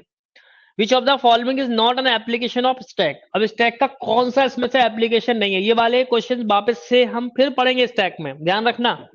मैं वापस इन क्वेश्चंस को लगाने वाला हूं, तो डरने की जरूरत नहीं है, क्योंकि जब आप पढ़ लोगे तभी आपको समझ में आएगा। एप्लीकेशन का मतलब क्या हुआ कि स्टैक का यूज कहां कहां होता है, कैसे करते हैं। तो हम जरा ऑप्शंस पढ़े। अगर data transfer between two asynchronous process, compiler syntax analyser, tracking of local variable at run time, a parenthesis balancing program. Is not बोला है, ध्यान रखना है इसका, है ना।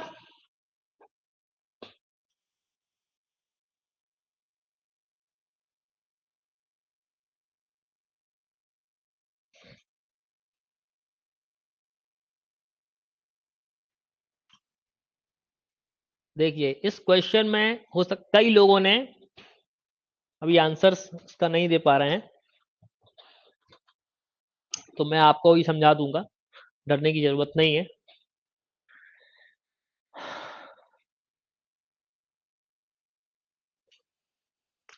देखिए ऑप्शन डी हो ही नहीं सकता है। क्यों नहीं हो सकता है? मैंने अभी भी आपको क्या बताया कि जो पैरेंथेसिस की बैलेंसिंग होती है बेटा, वो हम स्टैक के थ्रू करते हैं। समझ में आ रही बात? देखो ऑप्शन डी क्यों नहीं हो सकता, क्योंकि पैरेंथेसिस बैलेंसिंग प्रोग्राम हम किसके थ्रू करते हैं? स्टैक के थ्रू करते हैं, है ना। तो ये ऑप्शन तो हो ही नहीं सकता। ध्यान रखना, बोला गया है इज नॉट, मतलब इनमें से कौन सा एप्लीकेशन स्टैक के द्वारा परफॉर्म नहीं किया जाता है। फिर मैंने आपको क्या बताया कि कंपाइलर सिंटेक्स एनालाइजर, ये जो होता है कंपाइलर हम डिजाइन करते हैं उस समय भी स्टैक के द्वारा इसको हैंडल किया जाता है, जिसमें मैंने आपको एक वर्ड यूज बताया था, पार्सिंग। पार्सिंग, इसको भी हम किसके द्वारा हैंडल करते हैं? स्टैक के द्वारा हैंडल करते हैं। क्वेश्चन अगर इस तरह का आ जाए तो आपको सीधा आंसर लगाना है, ध्यान रखना है। लेकिन ये चीज मैं बता रहा हूं उसको नोट करते चलना है। कंपाइलर सिंटेक्स एनालाइजर भी नहीं हो सकता। Tracking of the local variable at the run time, ये भी नहीं हो सकता। मतलब जब आप लोकल वेरिएबल बनाओगे, मान के चलो एक फंक्शन के अंदर वेरिएबल बने, दूसरे फंक्शन के अंदर वेरिएबल बने, ये सारे भी किसके द्वारा परफॉर्म करेंगे? स्टैक के द्वारा।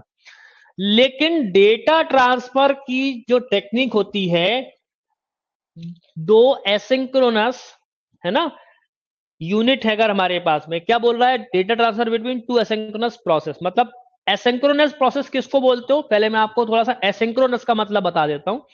एसिंक्रोनस का मतलब ये होता है कि दो प्रोसेस जो है, जो भी रजिस्टर्स को सीपीयू में यूज करते हैं, वो क्लॉक पल्स जो यूज करती है ना, वो सेपरेटली यूज करते हैं, ठीक है ना। अगर ये एक पल्स, एक क्लॉक को, दो रजिस्टर सेम जो है पल्स को, क्लॉक को अगर रिप्रेजेंट कर रहे हैं, दैट मीन सिंक्रोनस। हम इस तरह से समझ सकते हैं, सिंक्रोनाइज का मतलब ये होता है जब हम ब्लूटूथ को कनेक्ट कर लेते हैं, पेयर्ड कर लेते हैं। पेयर्ड का मतलब क्या हो गया, सिंक्रोनाइज। और अनपेयर्ड को मतलब क्या बोल सकते हैं, एसिंक्रोनाइज, एसिंक्रोनस। तो हम जो दो डिवाइसेस के बीच में डेटा यूज कर रहे हैं, एसिंक्रोनस बोलेंगे तब जब ये क्लॉक को प्राइवेटली सेपरेटली यूज करेगा, है ना। तो ये जो चीज आती है, इसको स्टैक के द्वारा हम हैंडल नहीं करते हैं, ठीक है। तो इसका सही आंसर क्या होगा, data transfer between two asynchronous process, application of stack नहीं है। एसिंक्रोनस मैंने बता दिया, अगर आप लिखना चाहो तो मैं लिखवा भी दूंगा। In this case, the two units are said to be asynchronous to each other if the internal timing यानी clock pulse, हम बोल सकते हैं कि each unit is independent, मतलब clock जो है वो dependent ना हो दोनों यूनिट के बीच में, उसी को आप बोल देते हो एसिंक्रोनस। और ये कब होता है, जब आप सीपीयू रजिस्टर्स का यूज करते हो डेटा ट्रांसफर के टाइम पर, तो उस दौरान क्लॉक जो है वो प्राइवेटली आप यूज कर रहे हो, है ना। अब सिंपल भाषा में हमने आपको बता दिया कि जब आप दो डिवाइसेस को ब्लूटूथ के द्वारा पेयर कर लेते हो तो सिंक्रोनस हो गया, और अगर अनपेयर्ड होकर के आप भेज रहे हो तो क्या हो रहा है, एसिंक्रोनस, ठीक है। अगला क्वेश्चन, क्लॉक पल्स का मतलब एक टाइमिंग होती है कि कितने टाइम में आपने डेटा ट्रांसफर किया है, ठीक है। Which data structure is needed to convert infixed notation to postfix notation? कल मैंने आपको इसकी बात बताई थी कि जो नोटेशंस होते हैं वो भी किस में होते हैं, स्टैक में होते हैं। किस में होते हैं, स्टैक में होते हैं। ना तो ब्रांच में होंगे, ना ट्री में होंगे, ना क्यू में होंगे। जो भी एक्सप्रेशन इवैल्यूएशन होता है, एक्सप्रेशन इवैल्यूएशन होता है, वो किसके द्वारा होता है बेटा, स्टैक हैंडल करता है। कौन हैंडल करता है, स्टैक हैंडल करता है, याद रखना, ठीक है। अब एक्सप्रेशन कौन कौन से होते हैं, ये भी मैंने आपको लगभग बताया था। इनफिक्स होता है, प्रीफिक्स होता है, पोस्ट फिक्स होता है। अगर आपने थोड़े बहुत नाम सुने हो डेटा स्ट्रक्चर पढ़ते वक्त, इसको बोलते हैं पॉलिश नोटेशन, इसको बोलते हैं रीपॉलिश नोटेशन। जिन लोगों ने पढ़ा है डेटा स्ट्रक्चर उनको समझ में आएगा, जिन लोगों ने नहीं पढ़ा है उनको थोड़ा सा समझ नहीं आएगा। पर जब हम स्टैक को पढ़ेंगे तो आपको भी समझ में आएगा, इसलिए घबराने की चिंता, मतलब घबराइए मत, ठीक है। चलो अगला क्वेश्चन मूव करें। अगला क्वेश्चन क्या है, what data structure would you mostly like see in non recursive implementation of a recursive algorithm. देखिए वही वही बार बार क्वेश्चन आ रहा है, और उसमें भी फिर वही क्वेश्चन है, सेम एज है। तो आप इसको सीधा सीधा बोल सकते हो स्टैक, क्योंकि रिकर्सिव एल्गोरिथम कौन यूज करता है, स्टैक। और रिकर्सन का मतलब एक प्रोग्राम, एक फंक्शन दूसरे फंक्शन को कॉल कर रहा है, मतलब या खुद को ही कॉल कर रहा है, तो भी आप उसको रिकर्शन के द्वारा ही हैंडल करते हो। और रिकर्सन को हैंडल करने वाला डेटा स्ट्रक्चर कौन सा है, स्टैक। ना तो लिंक लिस्ट है, ना क्यू है, ना ट्री है, ध्यान रखना, ठीक है।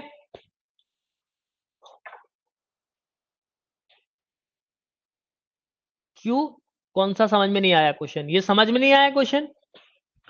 क्वेश्चन ये कह रहा है कि कौन सा डेटा स्ट्रक्चर रिकर्सिव एल्गोरिथम को फॉलो करता है, यानी रिकर्सिव एल्गोरिथम में आप किस डेटा स्ट्रक्चर को यूज करते हो। अभी हमने आपसे क्या बोला कि आपने अभी स्टैक नहीं पढ़ा है, जिसने स्टैक पढ़ा है वही इसका आंसर समझ सकता है। स्टैक पढ़ लोगे, मैं आपको बता दूंगा, कोई दिक्कत नहीं है, उसमें डायग्राम भी बनाऊंगा तो आपको ज्यादा अच्छे समझ में आएगा। लाइक अब ऐसे समझ लो, लाइक मैंने ये लिखा, अगर आप सी थोड़ी बहुत जानते हो, क्योंकि अब कई लोग सी नहीं जानते होंगे, मैंने ये लिखा, सपोज दैट एक यहां पर मैंने बनाया फंक्शन ए, इसको कॉल किया, और मान लेते हैं कि फंक्शन को कॉल किया। अब यहां पर हमने बोल दिया फंक्शन ए बनाया, फंक्शन ए बनाया, उसके अंदर फंक्शन बी बना दिया, फंक्शन बी को कॉल कर दिया, ठीक है। फिर मैंने एक और फंक्शन बनाया जिसको मैंने बोल दिया फंक्शन बी, ठीक है। और फंक्शन को कॉलिंग ऐसी करते हैं ना, नहीं नहीं, फंक्शन ऐसी बनाते हैं ना। फिर मैंने ये लिखा फंक्शन सी, सही लिखा ना मैंने, फंक्शन सी, और ये कॉल कर दिया। तो अब ये क्या हो रहा है, एक फंक्शन ए मेन फंक्शन के अंदर कॉल हो रहा है, फिर फंक्शन ए के अंदर फंक्शन बी कॉल हो रहा है, फंक्शन बी के अंदर फंक्शन सी कॉल हो रहा है। तो ये क्या हो गया, एक तरीके से रिकर्शन हो गया, है ना, ये रिकर्सिव एल्गोरिथम हो गई। जब सी फंक्शन रिटर्न करेगा तो बी को करेगा, बी फंक्शन रिटर्न करेगा ए को, मतलब ये किसके द्वारा हैंडल हो रही है, स्टैक के द्वारा, क्योंकि जो लास्ट में फंक्शन गया वो सबसे पहले हटेगा। समझ में आ रही है बात? तो इसको हम बोलते हैं स्टैक। Next question. अरे हाँ ठीक है, अभी मैं आपको समझा रहा हूं कि रिटर्न टाइप क्या लिखना है, वो सब बात की बात करेंगे, हम कोई प्रोग्रामिंग लैंग्वेज इंप्लीमेंट नहीं कर रहे हैं, बस आपको समझा रहे हैं कि एग्जैक्टली होता क्या रिकर्सिव। आप सही बोल रहे हो, मैंने रिटर्न टाइप नहीं लिखा है, मुझे भी पता है। अब अगली क्वेश्चन क्या है कि which of the following statement about the data structure is are not correct, मतलब कौन सी स्टेटमेंट है जो करेक्ट नहीं है। लाइक किसके बारे में, स्टैक के बारे में। तो भाई हमने पढ़ा top of the stack always contains a new node, ठीक है, कोई दिक्कत नहीं है। लेकिन बोल रहा है stack is the FIFO data structure, जो कि सबसे गलत बात कर रहा है, यानी यही आंसर हमारा सही है, क्योंकि स्टैक क्या होता है, लीफो, लीफो बोले तो स्टैक, फीफो बोले तो क्यू, फीफो बोले तो क्या, वो किसकी बात कर रहे हैं हम, क्यू की बात कर रहे हैं, याद रखना। इसलिए लीफो मतलब स्टैक, फीफो मतलब queue. Link list are use to for implementing stacks, हम लोग करते हैं। Null link is present in the last node in the bottom of the stack, कोई दिक्कत नहीं है। तो बाकी सारे ऑप्शन बिल्कुल करेक्ट हैं। ठीक है, चलो आगे बढ़ते हैं। अब आपको अगला क्वेश्चन क्या है, देखिए, the data structure required for the breadth first traversal, यानी बी एफ, है ना, breadth first traversal B F T, जिसको हम बोल रहे हैं, ये हम लोग बेसिकली ग्राफ में यूज करते हैं। ग्राफ में जब हम यूज करते हैं ब्रेड्थ फर्स्ट सर्च को या ब्रेड्थ फर्स्ट ट्रैवर्सल को, तो किसके द्वारा यूज करते हैं, क्यू से यूज करते हैं, क्यू, क्यू डेटा स्ट्रक्चर का यूज किया जाता है। ध्यान रखना, ग्राफ में वीएफएस के लिए क्यू और डीएफएस के लिए स्टैक, क्या यूज करते हैं, स्टैक यूज करते हैं। डीएफएस का मतलब डेप्थ फर्स्ट सर्च, याद रखना, सर्च बोले या ट्रैवर्सल बोले एक ही बात है। इसको क्या बोलते हैं, ब्रेड्थ फर्स्ट सर्च, ठीक है, याद रखना। इसको हम स्टैक से हैंडल करेंगे डीएफएस को, और वीएफएस को क्यू से करते हैं, ठीक है। चलो आगे क्वेश्चन करें। समझ तो आ रहा है ना क्वेश्चन आप लोगों को, कोई दिक्कत तो नहीं आ रही है ना, मजा तो आ रहा है ना थोड़ा बहुत, ज्यादा तो मैं नहीं पूछ सकता, अभी पढ़ा नहीं है तो। अगला क्वेश्चन है, which of the following points is are not true about the linked list data structure when it is compared with an array।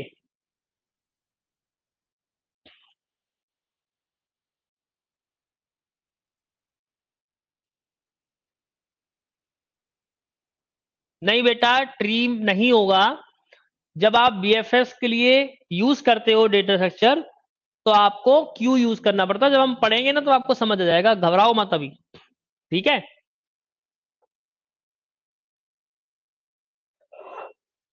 अच्छा, आपको समझ नहीं आ रहा है, मजा नहीं आ रहा है आपको, ऐसा? अभी आप बोल रहे हो कि क्वेश्चंस लेके आओ, मैंने क्वेश्चंस आपके सामने दिखा दिए, आप क्वेश्चंस भी आपसे झेल नहीं रहे होंगे, क्योंकि ऑब्वियसली बात है क्वेश्चन तो इसी तरह के पूछे जाएंगे आपसे, इजीएस्ट तो नहीं पूछे जाएंगे, और इसमें इजी कुछ है नहीं, टफ कुछ है नहीं। पढ़ा है तो आपको सवाल बनेगा, नहीं पढ़ा है तो सवाल नहीं बनेगा। क्वेश्चन ये पूछना चाह रहा है कि लिंक लिस्ट को एरे की जगह हम कंपेयर करके अगर यूज करते हैं तो कौन सी बात करेक्ट है, नहीं, मतलब नहीं है, है ना? तो देखिए,